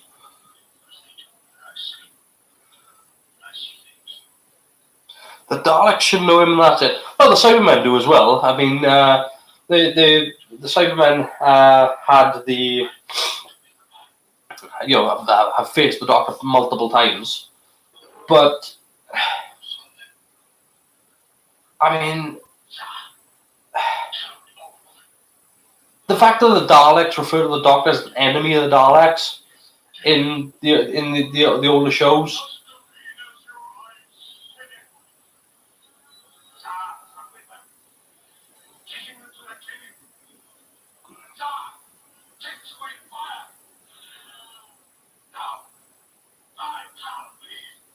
See, he's trying. He is trying with the dialogue. He's being trying to sort of do how they used to Tarzan speak. Me, go back, fire. Hulk smash. Ooh, the Firemaker. And I guess we crack on with this one. We get this finished tonight, and then I guess Next week as well, if you're up for it, next week at 8 o'clock next week, we'll start and we'll do Patrick Troughton next week. We'll do Power of the Daleks. And then after that, then the week after that, then we'll do Spearhead from Space. And then after that, Robot. And then after that, and we'll keep going like that. And then we'll do one from each. One from each. We're right up to, dare I say, The Woman Who Fell to Earth. Yeah. Because, yeah, I mean, it's been a while since I've watched Rose, and it's been a while since I watched... I've deliberately not watched Tiger and Ronnie. Sounds good. Good. I'm glad you like it. So we are on Firemaker. Before I press play, yeah, I think that they were really trying really hard the acting in that, the whereby some of the actors realized what they had and were actually earning their paycheck. And I think that with what they're given today, this is much more theatrical, much more like working in sort of black curtain theatre, whereby you're trying to convince the audience that you're in this scenario and you've got very limited props that you can work with, and the way they enunciate as well. These are theatre actors, and of course television is still very much in its infancy. It's only 20 years, 10 years here. Well, 1953, 53, 63. So 10 years. So people who look back on these shows and attack them for it's not as good. Of course, it's not as good as the production values that we got today. This isn't pissing Game of Thrones. But I dare say in 50 years' time they'll be looking back at Game of Thrones and going, look at those crazy bastards. Though I doubt that. I mean, it's possible, but I don't know. It is a really good show. But, look, Unearthly Chug was a really, really strong episode. And if you look at IMDb, I think it still comes in at about an 8.4, I think. And that's compared to, modern Who as well. So it's still good writing is good writing, and putting something together well, regardless of what you've got, is the key. And again, it's what I love about things like Blake 7. Again, I got my son into watching Blake 7 because I was like, look, understand this. The costumes are shit. Everything looks disco. The visual effects are naff. Just accept that the set's all wobble and shake, and when the first time they teleport, you're going to laugh your tits off. Just accept all that, but just listen to what they're telling you. And you watch the first episode, and it's like, do you want to check the next one on? Like, hell yeah. Next one? What about that? Yeah, next one. So, he's done season 1 of Blake 7. So I've also slightly told him about the last episode. I haven't told him what that happens in the last episode. I've just told him it's a bit of a shocker. So anyway, Doctor Who, The Firemaker in 3, 2, 1. Blast off. Dum-ba-dum, dum-ba-dum, dum-ba-dum, dum-dum. I bet they were really pleased when they saw this come together with all the title sequence and everything. I bet they were absolutely because nothing looked like this. It gets me when the PC crowd slam it. It's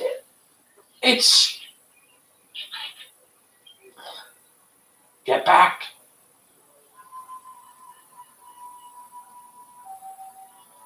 I've never understood why they don't use the Doctor Who theme as the Doctor's theme. I've never understood that. Can't make sense of it. It's like not using the Superman theme for Superman or Indiana Jones' theme for Indiana Jones. I don't get it. I've never understood it. That middle eight is bastard glorious. It's as heroic a theme as you can get. And it's got a rocking beat as well. 4/4, bum ba bum, bum ba bum, bum ba bum, bum ba bum, bum. And the intensity, like just. Even if you weren't to use the entire theme, just the rhythm, it'd just be.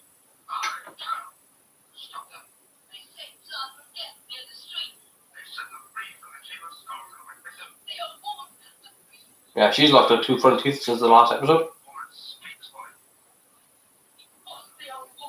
The half tried when Jodie dropped in. Yeah, they did. Yeah, but it was just that one little sort of. But come on, when the Doctor's doing something really doctory, that's when it should be. It's like when they do James Bond. Anytime James Bond something that's typical James Bond, you get the ba-da, ba-da-da-da, ba-da, ba-da-da-da. And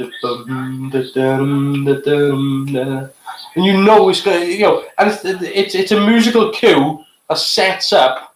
You know something's going to happen. That's gonna be very in character. And I think that's one of the things that weakens modern Doctor Who now, is that they did have the Doctor's theme, a Doctor Who theme for Matt Smith. That I am the Doctor. And because of that, it strengthened his Doctor. And I think it's weakened the other Doctors. Not because he's been strengthened, but because they don't have it. In particular, Jodie Whittaker doesn't have it.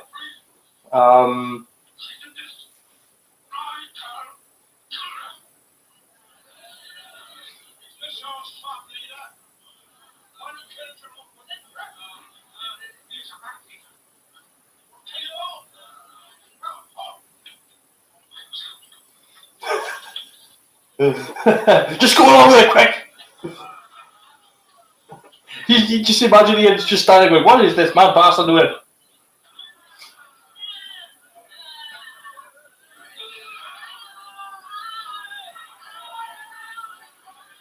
They're stoning him, for Christ's sake.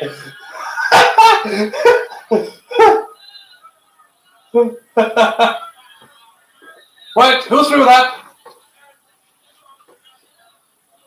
He did.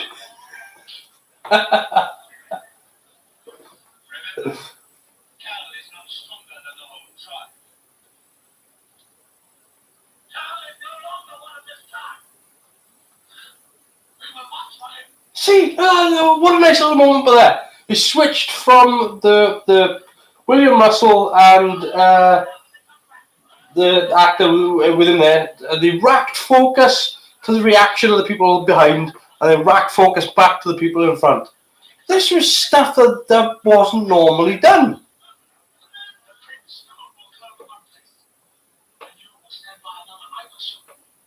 I mean, you got to remember that this show was being filmed for a 4x3 on a 10-inch set. A 10-inch screen. I mean, it's not the blocking of these episodes are not like you'd get with a 4x3 episode. I mean, if you want a classic example of how 4x3 blocking normally looked, just watch Star Trek: The Next Generation, where everybody's close, shoulder to shoulder with each other, and they're this far away because they can't be off screen. But the camera's back just a little bit further. It's allowing you to see more of the set and where the position of the actors are. Now this camera's panning on this 3/4 set. You wouldn't have that. You definitely wouldn't have that today. Just because there'd be lighting rigs everywhere, which doesn't make sense because they film on digital cameras now.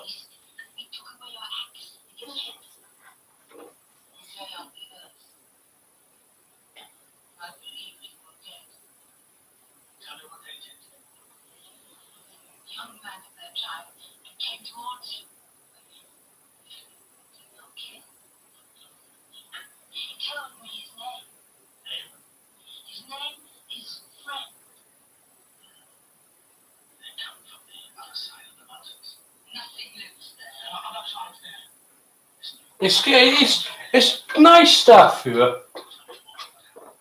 Again, the whole dynamic between this. This is why I think that when they say, "Oh, there's too many companions," is bullshit. Because you can write an episode whereby you can set up a dynamic between you've got 3 companions: Susan, Barbara, Ian. You've got all this whole other cast of characters here, and they're all given good moments. It's just you've got to know how to write these for larger groups and what to hand off, and expect that whatever this character doesn't have in this episode, they'll get something either in the next one or the one after that. It's all about pacing and everything wants everything instant instead of having patience and waiting it out.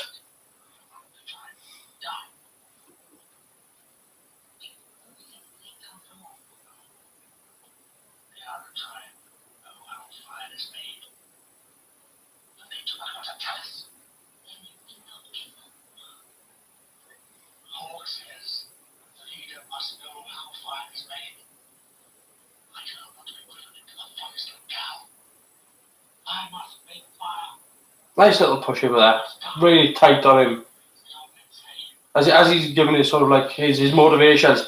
And again, it's stuff, basic cinematography, but this is stuff you can understand why when Waris Hussein left this show to go to filmmaking, you can understand that he's like he understood cinematography. Like as that was getting more and more intense, he was getting closer and closer and closer and closer and closer, pushing it. As soon as his motivations became clear, it was like it's all headspace.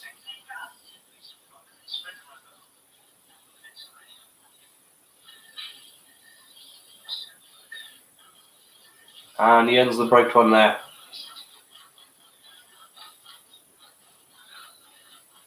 Barbara knows how to make fire, but it's not her. Her character's falling apart now. It's not awful because later on, whereby she's still intelligent enough to know what dangers are, and there's a great little moment in Sensorites, whereby she actually sort of was working stuff out and put stuff, and actually sort of tells Ian and Barbara exactly what she thinks is happening. But she actually works that out. But this is sort of we starting to see where Caroline Ford is sort of going. Is this all I'm going to be doing now? The structure is so much better here. The newer 45-minute versions of it just isn't how the UK makes stuff. I think in terms of they don't rehearse stuff anymore. There's no rehearsal. They don't do that anymore. Yeah, they have the read through, and then they show up on set.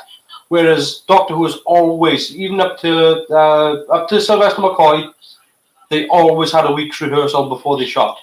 They don't have a week's rehearsal anymore. I mean, I think that's why. I think what was it? What's her name? Oh hell! Played the Rani. Oh, but obviously she worked on Dynasty, and she was used to the American way of making TV shows. Kitamara. She was Kitamara, was it? Yes, it was. Yeah, she was used to working on the Dynasty way of working the American way. So when she came over to the Rani, she loved being the Rani. She genuinely did love being the Rani because it was a fun character for her. She got to play a villainous character, and it was relaxing for her because she got to have fun and do. She really did love Doctor Who. And a lot of people don't realise that. A lot of people think that she was just brought in money-wise, and it's one of her favourite things that she ever did was play the Rani. She loved the piss out of that character. That's why she came back and done the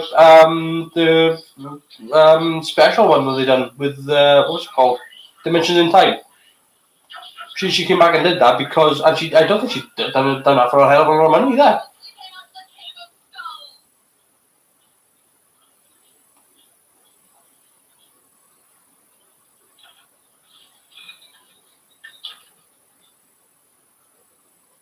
Yes, more death. Choking somebody out. Not allowed today.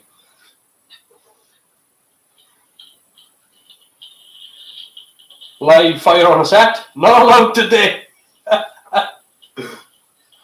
There's so much health and safety. Can you imagine? The ticking boxes are like, we shut you down. Shut you down.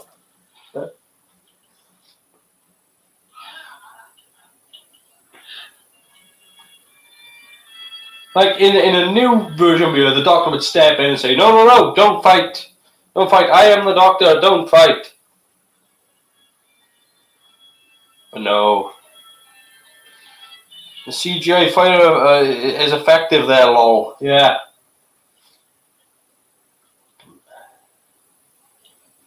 They can make fire, they just can't keep the bugger lit.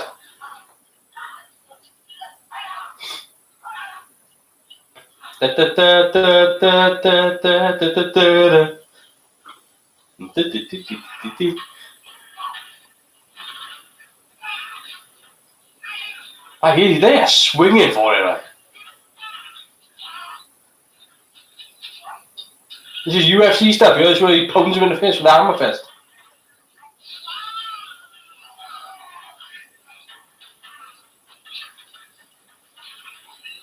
I bet 300 quadlutes.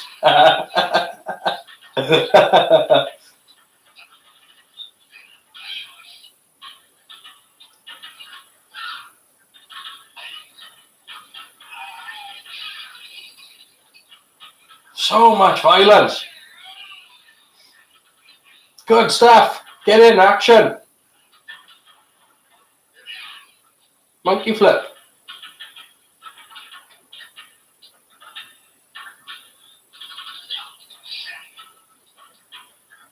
It's proper wrestling stuff. This is. I'd be curious to know who did this fight, because it does definitely looks very much sort of World of Sports. Odd reaction there, Susan. She's seen stuff die before. That backing track is awesome. Yeah, it did.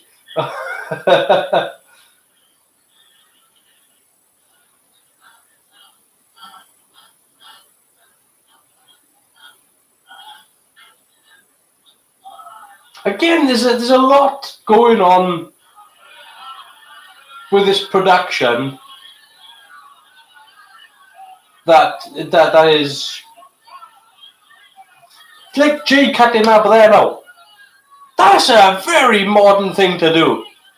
To J cut it so that you introduce the sound first and then cut to the picture.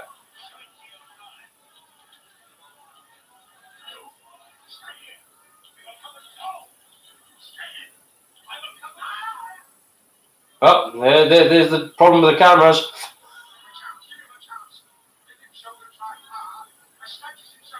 Bill, your hair's on fire.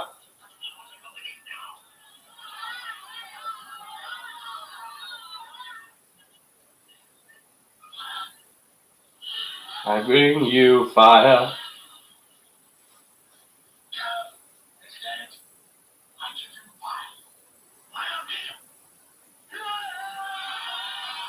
No, you've forgotten totally about all the meat that you want to put in the second episode, but at least you got fire.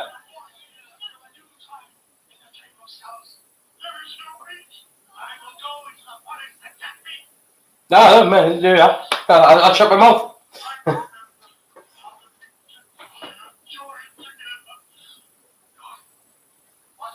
Yeah, he told me.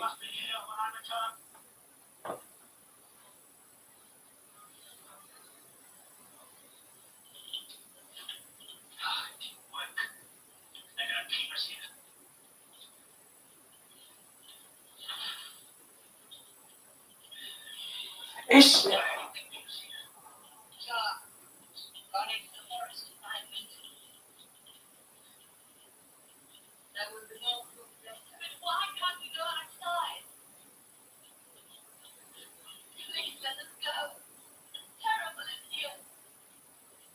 Yeah, that's where it starts thinking too.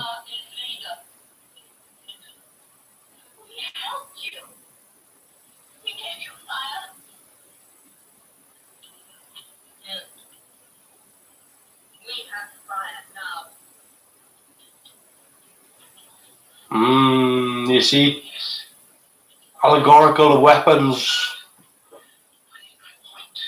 This is what I don't get with when some people criticize today about with today's modern storytelling that they do in one Doctor Who, where they say like, oh, this SJW stuff. Like this is season 1, episode 4, and they're using allegories for storytelling as warnings and stuff. Okay, I would say these days it's much more on the head. Hitting the nail on the head. It's much more obvious because instead of saying, this story is allegorical of weaponry and what happens if you give somebody, a better weapons and things like that. Instead of doing that, these days they'll just do a story about weapons.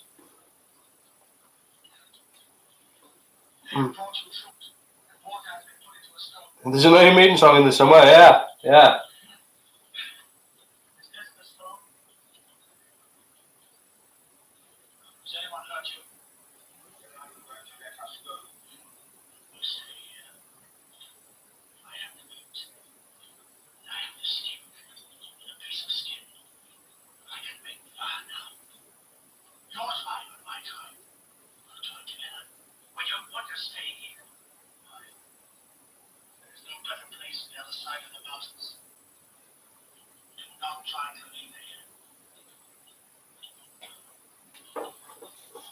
Oh, bless. He's all caring.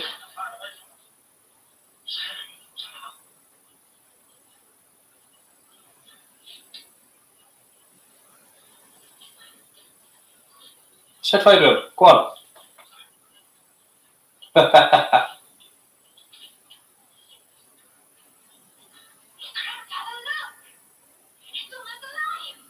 Well, it's better VFX than in the Nicolas Cage film.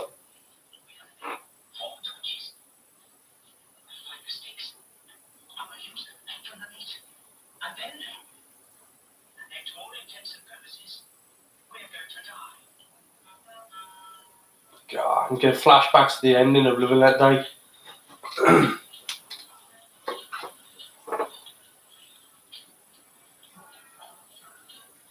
Again, there's a lot here that you just... Again, it all comes down to what I was saying. The guy absolutely knew what it was that he wanted to see. Like, he's shooting... You could have shot over the top of those, you could have shot around them, but he decided to shoot straight up through the middle of them and shoot to the people in the background.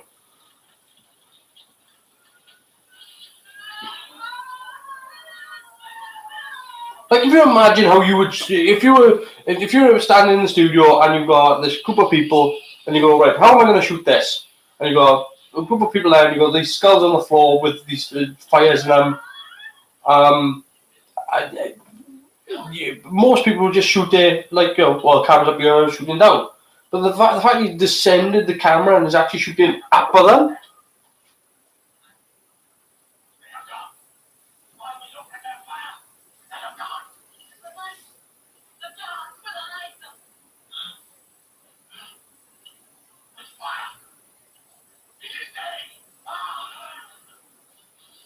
Well, they're working stuff out.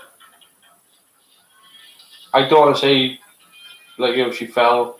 That was kind of Barbara's job. Fall at the most inappropriate time. But again, she does get better. She does get a lot better as a character.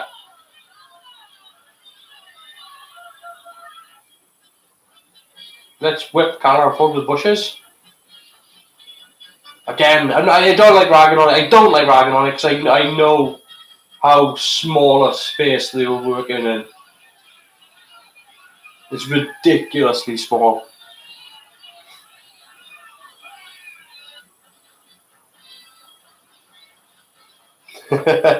Yeah, be scuffered by the Doctor and his fam son. Yeah. Yeah, that is pretty much the one you can see there. Like literally off screen, if you turn the camera a couple of degrees to the right, that's what you would see, is the interior of the TARDIS. So that what you saw there was pretty much the rest of the studio. Starship Player, hello! How's it going? You just joined us right at the end. Nearly 2 hours been here doing Doctor Who. I talked about Star Trek Discovery at the beginning as well before getting into this. So we know coming up to the end of coming up to the end of this is Doctor Who season 1 episode 4 now. So we've gone through An Unearthly Child, Cave of Skulls, Forest of Fear, and now this is the Firemaker. So this is the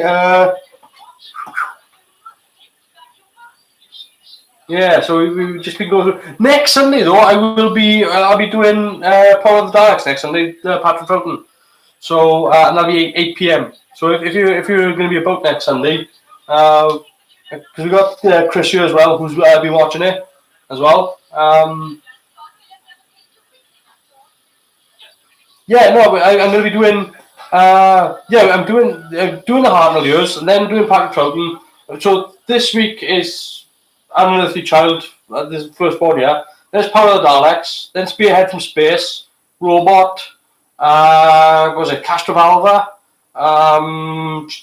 Twin Dilemma, Time in the Rani, and then there'll be Rose, Christmas Invasion, 11th Hour, Deep Breath, and then Woman Who Fell to Earth. So, it'll be next Sunday, 8 p.m. But we're still going to be here for a bit. I'm not going anywhere yet.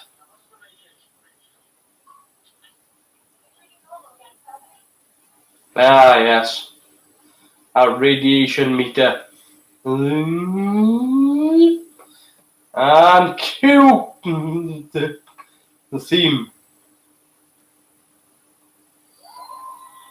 The Dead Planet, the next episode. So, that's the first 4 episodes of the Hartnell years. Again, it's a lot better than people give it credit for. A lot better.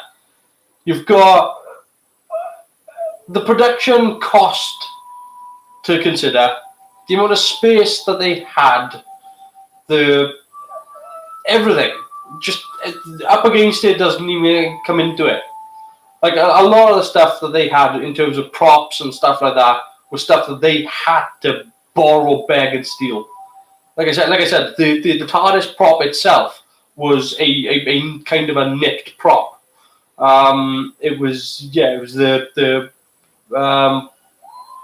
the police box from the back set of Z cars. Just disappeared off the back lot of Ealing, and ended up in Lime Grove. Who knew? Hands up to all those who are glad Love and Monsters wasn't the first episode. there are lots of Doctor Who stories that I'm glad were the first episodes of the Doctors. But strong showing for Hartnell, in particular for An Unearthly Child. And it goes to show where the characters evolved from and what it's evolved into, whereby, again, he was more this silent observer and is now... I don't want to rag on, because I do love Matt Smith, and the more I watch Matt Smith, the more the more he's... I would say, I've always said that David Tennant has been up there, but my favourite has always been Patrick Troughton. But Matt Smith does climb up that list every time, because he's always overlooked and underappreciated. Hartnell is always probably the most underrated Doctor, without question. I know a lot of people say Colin Baker, but people will remember Colin Baker just because of the way he looked. Like you could go to, if you went to a Comic-Con convention dressed as the 9th Doctor, nobody would even guess that you even dressed that. But you go as Colin Baker, and everybody knows who the piss you're trying to be. And it would be the same if you went as the 3rd Doctor or the 2nd, or maybe the 2nd and 3rd. Maybe they've got a little bit more flamboyancy to the design, to the costume. But again, nobody, Colin Baker might have hated that costume, and he might have hated that coat, but there's not another character anywhere on the planet that looks like that. Anyway, yeah. So, but I mean, Hartnell is underappreciated. Definitely underappreciated, and particularly later on. Because, like I said, in like they got Sensorite. What's the? Let me just have a quick gander at my DVDs here. So yeah, we got the Dead Planet and the Daleks. Age of Destruction. Oh, that's a good one. Age of Destruction is a corker. Keys of Marinus. Again, there's a lot of good stuff in the Hartnell years. You know, again, Sensorites. Sensorites is the one where Susan behaves a little bit more like her original self, where she's been a bit more intelligent. The Chase is Space Museum is where Barbara steps up, because Barbara's getting choked out by gas, and she just sort of almost sacrifices herself to help and get Ian and get out of there. And again, Space Museum is where Ian Chesterton has a proper, Captain Kirk style punchy up, and it is actually a bit more balls to wall action. And again, the same can be said for the Chase. I tell you what I would like to see, because they never addressed it ever. I would like to see a Doctor Who episode based in the haunted house they went to in the Chase, because it was never addressed. I don't know if you know that much about that particular episode, but basically the TARDIS lands and they leave because they've been chased by the Daleks through time, and they have to keep moving and moving and moving and moving. And every time that they land somewhere, the Daleks are getting slightly closer, and it does a good job of they bouncing around time and space, and then they land in this one place, and it's just this haunted house, right? And there's Dracula, the Mummy, there's all the Frankenstein, all these things going on, and there's all these ghosts flying around this haunted house and everything. It's a proper, full-on sort of haunted house thing. And everybody's like, there's something wrong here. And Ian is the one that's like, this is like, this is not right. This is like something out of a bad horror film. And they can't work it out, and they don't have time to work it out. And the Daleks show up, and they've got to escape, sort of leave with the Daleks go around this house. And the Daleks come in, and Ian has to hide inside the Dalek ship, and then he finally gets out of the Dalek ship, and then the TARDIS takes off, and the Daleks are then being attacked by Dracula and Frankenstein, and they're like, what the hell is going on? And then when the camera actually does finish what it's doing, the camera backs out a little bit and pans right, and it's an android-run fun house. That's one of these like a ghost train, but like a ghost train from the future, then, whereby these androids and they just all they're doing is they're just doing this sort of the Daleks are shooting them, and they're just not dropping because they're not alive. They're just robots. So the Daleks think they've been attacked by Dracula, but it's never addressed. So the Doctor never finds out ever, right up to this day, never finds out that was a fun house. So I would like an episode sort of back there, or just to do that. But there's a lot of stuff I'd love to revisit from older Doctor Who. I would love them to do a new Paladin story. I really would love them to do a new Paladin story. Because we've had Monster of Paladin, and what was it? Monster of Paladin. Oh, where are we looking?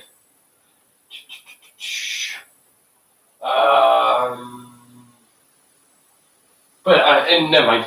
It'll take me a while to find that. But I would like them to return to Paladin to see what the fallout has been. Because they haven't done it since the third Doctor, so it would be a great one to do. Let's see what we got here. Was it the Mummy or was it Sutek? Do you know, again, bring back Sutek. The guy has been lost in the time tunnel. lost throughout it, because apparently he was lost to infinity. But you had a character like me who lived to the end of the universe, and if the TARDIS can go there, there's no reason why Sutek couldn't be there waiting, and there's no reason why somebody else could have done it, and Sutek just escaped. And you've got to remember that with the thing with Sutek is that in Pyramids of Mars, he was always restrained. Sutek was always restrained. And the only time that Sutek was ever capable of leaving was as he came through the time corridor. The Doctor reversed it and then pulled him back in and then sent him to the end of time.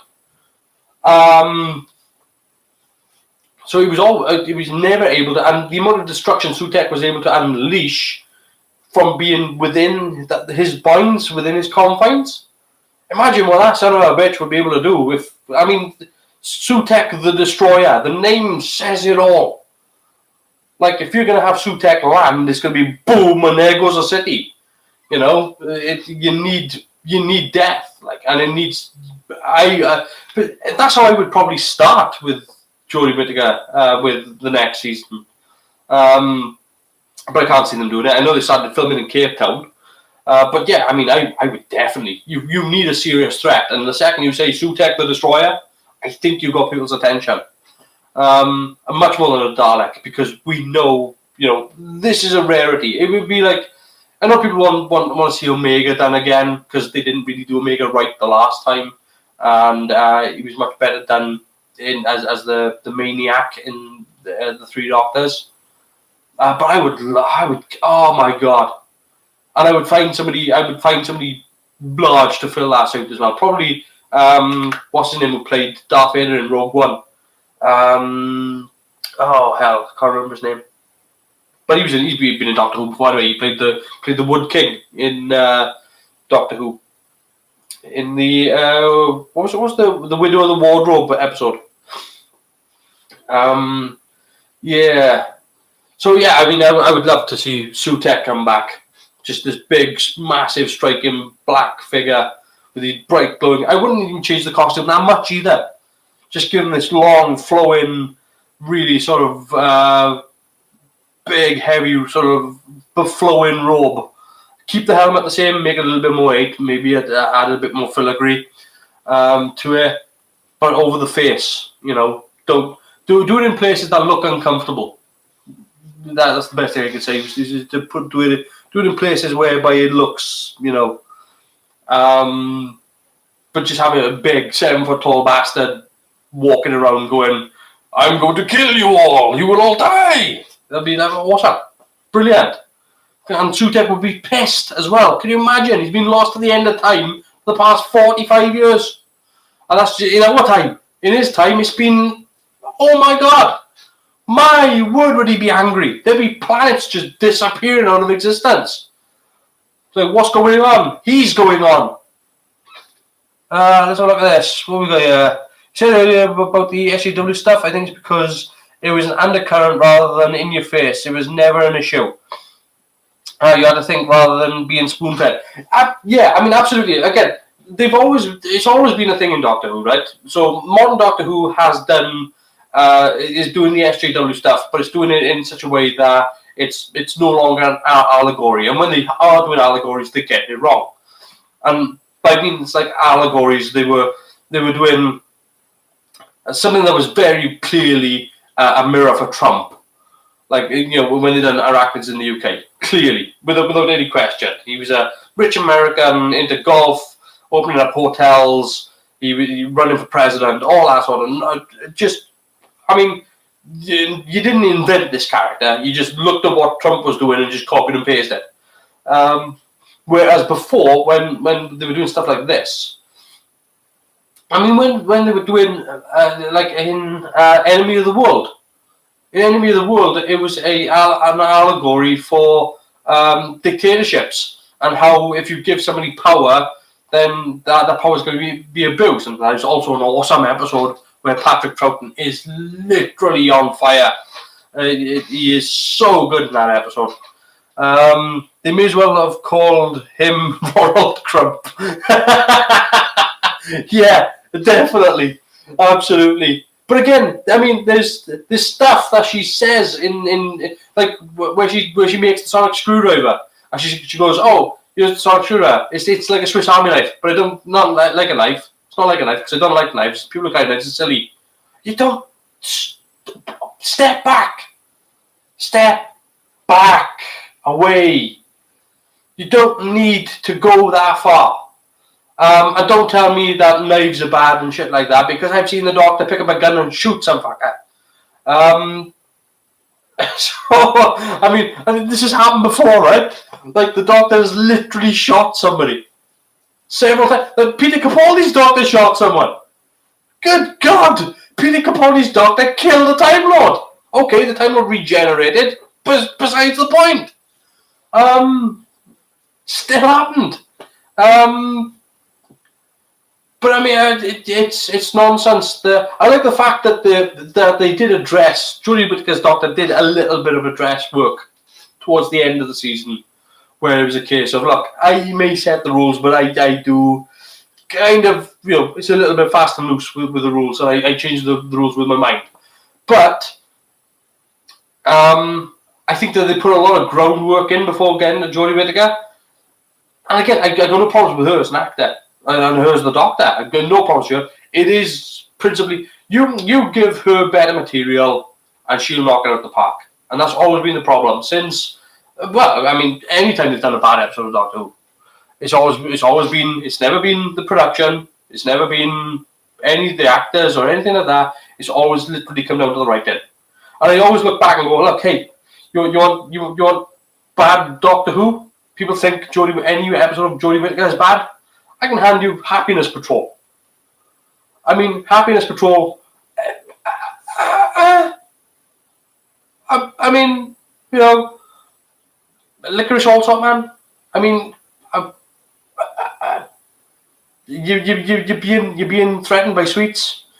But then you got. I mean, Time in the Rani is not a great episode, right? I mean, we will get around to watching Time in the Rani eventually. And that'll be a couple of weeks' time. But, I mean, I do go back to those sorts of episodes. But people say, oh, this season of Jodie Whittaker is awful. Look, it hasn't been great, right? And I said at the start of this, before we started getting into Doctor Who, I am tired of having to defend the show because I don't think the show is great. But the problem I've got is that there's a lot of people out there that are only taking half the facts, cherry-picking what suits their arguments, and ignoring the rest. And you can't do that. If these are the facts, these are the bloody facts. Again, I go back to what I said last week, whereby I was talking about how a lot of people are gone, oh yeah, but look at the New Year's Day episode. The New Year's Day episode is the lowest rated episode of Jodie Whittaker's Doctor Who. It is. It had the lowest viewing figures for Jodie Whittaker.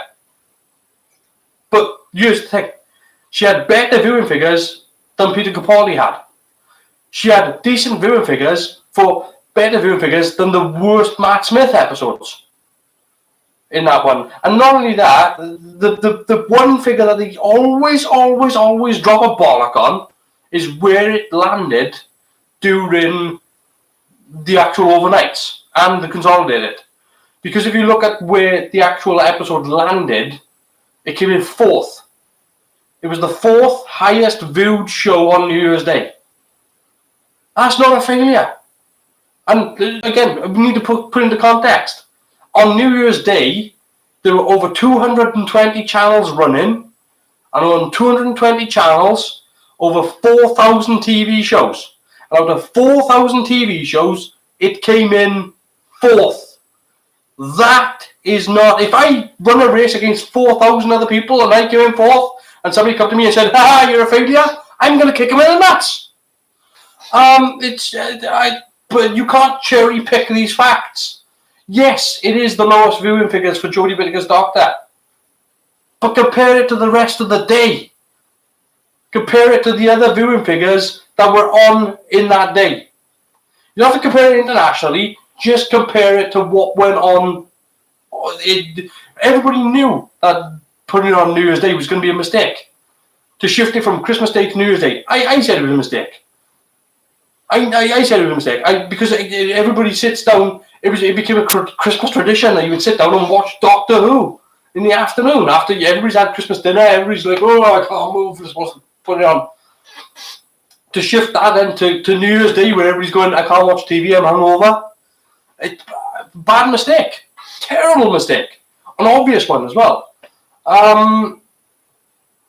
So yeah, I don't like apologizing for the show when, if you've watched my reviews of each episode, you'll know that, you know, the ones I thought were good were good. The ones I thought were bad were bad. The ones I thought were okay were okay. But I definitely am not one of these people that is defending the show. What I am doing is trying to get people to realize that if you're going to form an argument based on all the facts, not just the ones that suit your argument. And again, that goes back to what I was saying about Star Trek Discovery. Star Trek Discovery, a lot of people have said all this stuff about Star Trek Discovery, saying it's not real Star Trek, RIP Star Trek, these people are just people pretending to be Star Trek and the fans can do a better job. And they said exactly the same thing about Star Trek The Next Generation in 1988. Almost word for word. I go back and look. People have such short memories that they don't realize that in season 1 and 2 of The Next Generation were almost crucified. Patrick Stewart was getting ready to leave the show for season 3. They were on about writing him out of the show towards Best of Both Worlds. And you know, it took convincing to keep him in the show. And that was from everywhere, because he wasn't enjoying the production, he wasn't enjoying the show, but it took convincing to keep him on board. But the other thing that they've got to remember about Discovery is the fact that Discovery they went into the second season of Discovery, right? But that's still, if this was The Next Generation, it would still be season 1. Because The Next Generation went for like 20 odd episodes per season. Whereas Discovery didn't have that. Okay, it's got much better production values, and you'd think that they would learn from their past mistakes. But how do you know it's a mistake until you've made it and put it out there? Now, I get it that... before I go any further, let's catch up with some... cherry-picking facts is a fallacy. It very much is. Spot on, mate. It's not the best Star Trek, but it's bloody good sci-fi. I've only seen an episode 1 so far, and I do prefer the Orville. Now, again, with the Orville, people often do compare and say, look, you know, this is much more like Star Trek. And again, what I've said before, no, it's what Star Trek was 30 years ago. If you think that's what Star Trek is, then you're remembering Star Trek that's out of date. Because Star Trek has moved on since. Because there was Deep Space Nine, and there was Voyager, and there was Enterprise in between. And you know, it's always been an increase in production values, and it's always changed. You have a look at the way Enterprise is done, particularly Enterprise season 4. And I'll compare that to The Next Generation. And I love The Next Generation. But The Next Generation is starting to show its age now. It's a 30-year-old show that is still great, still very well done, but it's starting to look like a show from the 90s. Not as much as Deep Space Nine. I think Deep Space Nine actually, because they were trying new things with Deep Space Nine, it hasn't. I do like Deep Space Nine. I do really do like Deep Space Nine. It's one of it's particularly the later seasons of Deep Space Nine. It becomes, I would say, if you took the later seasons of Deep Space Nine, if I could just have anything past season 2, I would say it would be my favorite Star Trek. But it's things you can see. And that's why I never want to see Deep Space Nine on Blu-ray, because you can see the seams around the makeup, and you can see, and that's on DVD quality. You imagine that in Blu-ray, it's going to look horrendous. And I don't want to see it because there's a quality to the way that Deep Space Nine was done. But it's the shows from the 90s, man. They show in their age now, you know. And that's what the Orville is doing. The Orville is copying that template and sort of giving you a little bit of a twist and a little bit of a parody to it. But people are looking at it through nostalgia and attaching their nostalgia to it. But that's what Star Trek was. That's not what Star Trek is. And when they say, oh, the fans are doing a better job, the fans are not doing a better job. The fans are doing a better job of feeding you nostalgia. Of going, look, here's some actors that used to be in the show. Remember these guys? Look, they dressed the way you like them to be dressed. Look, they everything's familiar to you. This whole look is familiar. The style of these ships is familiar. All this stuff is familiar. That's not that. No production in the world is going to do that. Think about it. Does Voyager look anything like Deep Space Nine? No. Completely different ship, costumes. Okay, the costumes are pretty much the Starfleet costumes. They do change that up in Deep Space Nine later on. But they are Starfleet costumes. But the lighting is completely different. The transporter effects are different. The phaser effects, all the props are different. It's a different show. When they made Voyager is not Deep Space Nine. It's a much brighter show. It's the antithesis. As I said, it's the antithesis of Deep Space Nine. Because Deep Space Nine was this dark, deep show that was going into war and killing and death and PTSD. And then Voyager was the antidote, pretty much. And what they got now with Discovery is this show that, it's too single character centric. And they do need to make it much more of an ensemble piece. Let's look, In the Pale probably the best episode of Star Trek. In the Pale Moonlight, I'm trying to think. Too many episodes. Patrick Stewart thought the show would only last one season when he signed on. He didn't plan on being a long-term gig. Yeah, absolutely, he didn't. Yeah, I mean, he was told that it wouldn't last anyway, that you couldn't revive Star Trek.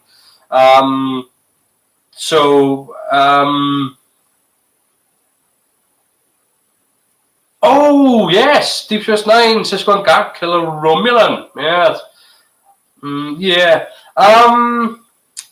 There's so many good. Look, pick lots of my favorite. I think I haven't done my top 5 yet because I'm still trying to get my other computer running to do a top 5 list of Deep Space Nine. But there's one episode. The episode that really sticks out in my mind, the one that really sort of is man, they should have followed through on this and they didn't. Well, they kind of did. Is the episode where Miles O'Brien gets put in prison, but he's not actually in prison. He's been given 20 years of prison memories in 30 seconds, and he comes out of it, and he doesn't remember people's faces, and he's still doing stuff the way he would have done in prison. And it's such a dynamic shift in the character, and it lasts for 3 episodes. And it's a shame that they didn't keep it up, because you would imagine that he would have had such a dramatic shift on the character. But the fact that they even did it for 3 episodes at all, it was clearly they wanted to show weight and punch to this story, where. But I mean, it should have been a total switch in the character of Miles O'Brien anyway, because they hadn't changed the character much from the Next Generation, and it was really he was a bit more of a sort of Miles O'Brien family man. Whereas after that, the first few episodes after that, he was broken, fractured. What else we got here? Well, I must say, I really loved Star Trek Continues, good stories, well acted. And Lou Ferrigno shows up green. The bit where he sleeps on the floor is heartbreaking. It's not only that, there's small things that he does. Small things. When he sits down for food and he gets his plate and Keiko's just eating. And she looks over and he's like, "What the hell's he doing?" And he's got a napkin out and he starts putting stuff. And he's divided up his food on his plate. And she's like, "What are you doing?" And it's like, "Oh shit! I would ration out my food for the day, for the week. So it'd be like this for this, this for this. Yeah, I mean, really good stuff. But it goes on to the fact that he tries to commit suicide. And that's it's they play with big themes there. But again, in terms of what I think they've done wrong here with Star Trek Discovery, is the fact that they have unfortunately centered around one character, which is Michael Burnham, and that would be like that would be like centering the show. I mean, I nearly said centering the show around Picard, but I mean, like it would be like centering like Star Trek: The Next Generation around Picard. Whereas instead of being every week we would get something different from a different character. We get a Data story, we get a Troy story, get a Worf story. We're only getting a Michael Burnham story, and that's where the problem, that's where the fault is, the big fault. And I know she's the lead character in the show, but even back when Kirk was the lead character in the show, you had a Spock episode, you had a McCoy episode. You had episodes like Friday's Child, and A Taste of Armageddon. Not A Taste of Armageddon. What's it called? Not Omega Glory. Though. Hard Time. The episode is Hard Time. Yes. Yeah, it's somewhere around season 5, I think it is, isn't it? But yeah, I mean, they need to, with Discovery now, again, we don't really know anything about any of the other characters. We know Tilly, we know, and Tilly's a good character. We know Tilly, we kind of know Saru, not really. We still don't know that much about, Kelpians?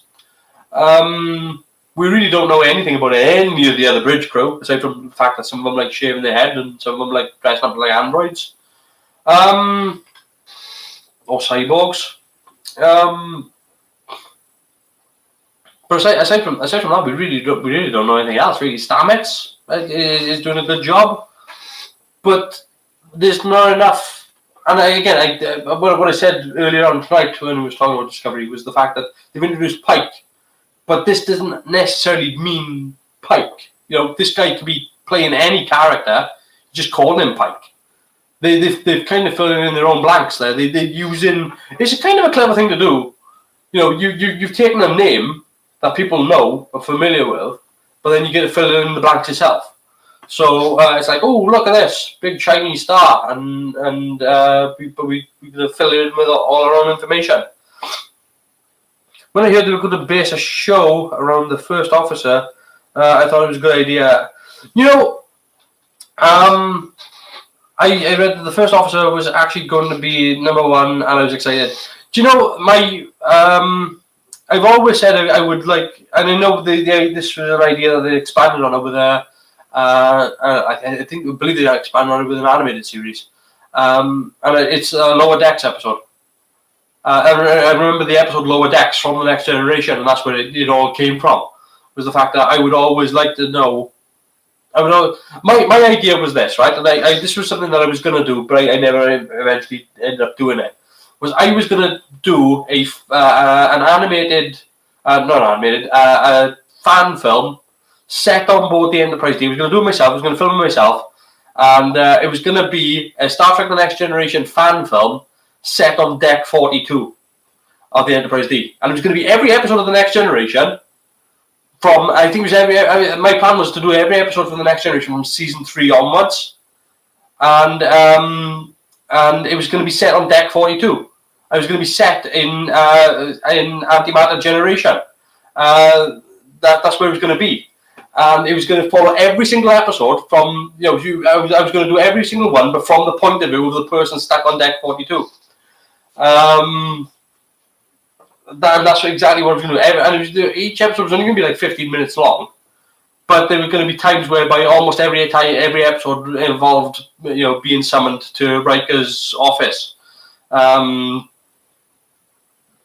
was just the way I was thinking about it. Was the fact that because I always wanted to know, like, there were times as well. Generally, this is how far I went. I'm not making this up at all, right? I started building pieces of the set in model form to actually do it. I started building pieces for the corridor. Start building the corridor sets, and to recreate sets from the Enterprise. In fact, here's one of the other bits that I was planning on using. So, so yeah, I was actually.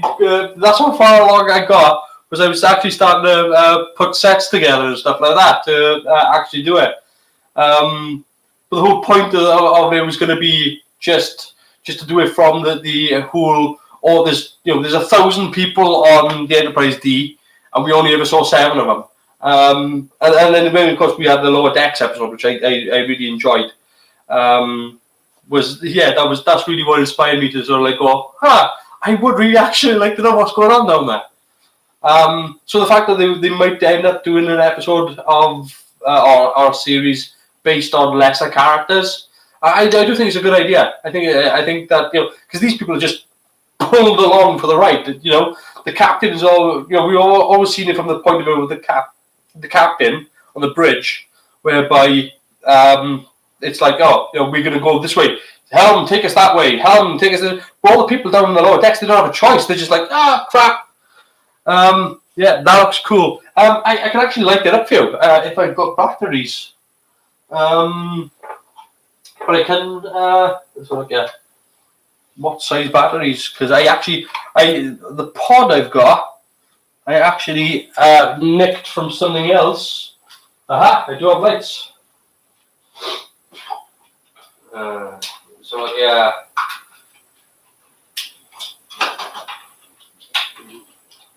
So the actual pod I actually had from a market in I actually had it from a market in Hong Kong, in Stanley, and when I actually told the guy what I wanted it for, he was like, that doesn't make sense. It's like, I just want the light. He's like, well, what about the rest of the display? He was like, I don't want the rest of the display. And he's like, well, why do you just want the light? I mean, if you're going to pay for the light and pay for the display, then I was like, yeah, but I can't take the display home with me. I just want the light. He's like, oh, okay, all right, okay, we'll give you the light. And he was like, is it just that? I said, no, I want 4 of them. So yeah, there you go.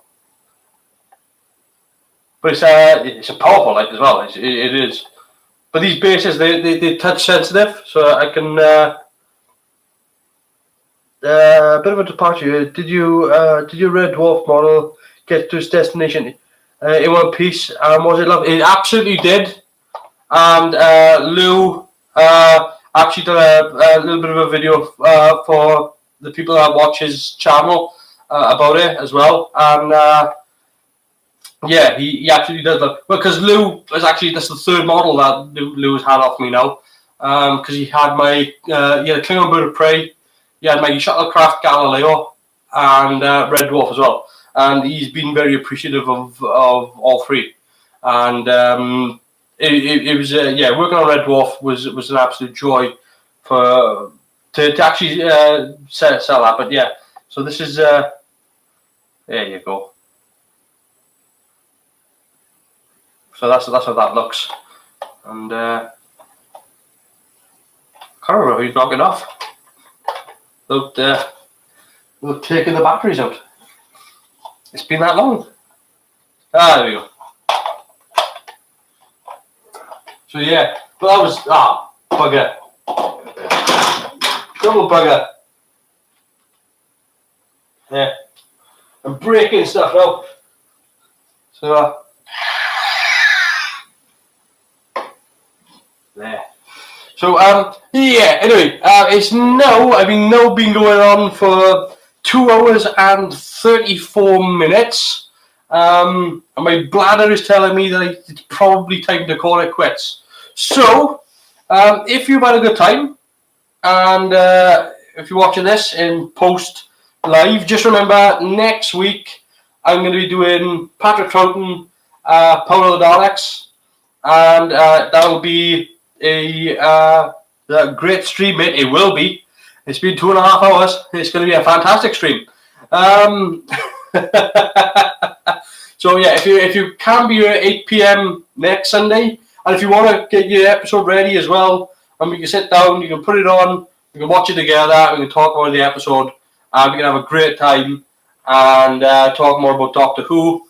Eventually, at some point, I will get my other PC working properly, and I would like to actually do it more like a hangout. If people want to join in on as a hangout, so we can actually instead of it being one way and to read the text, now maybe we could make it a little bit more of a conference, and I would also be up for that. But yeah, next week 8 p.m. It will no more talking about Star Trek. It'll all be Doctor Who. We'll all be talking about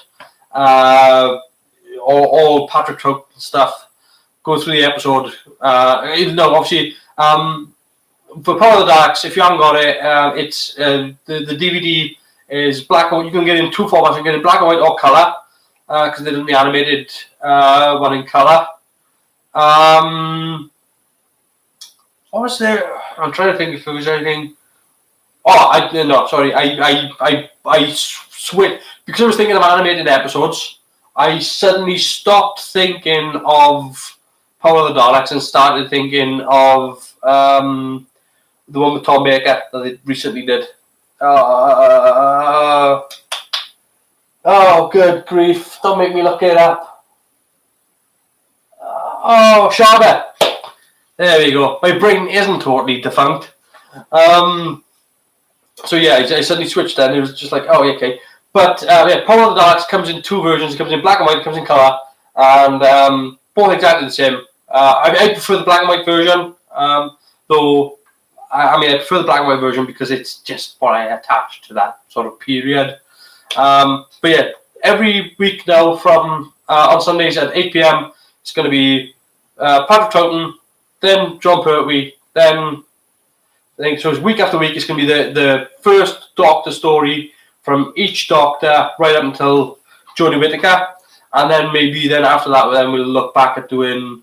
Oh, good God! Now we're going to do the Paul McGann story, the movie.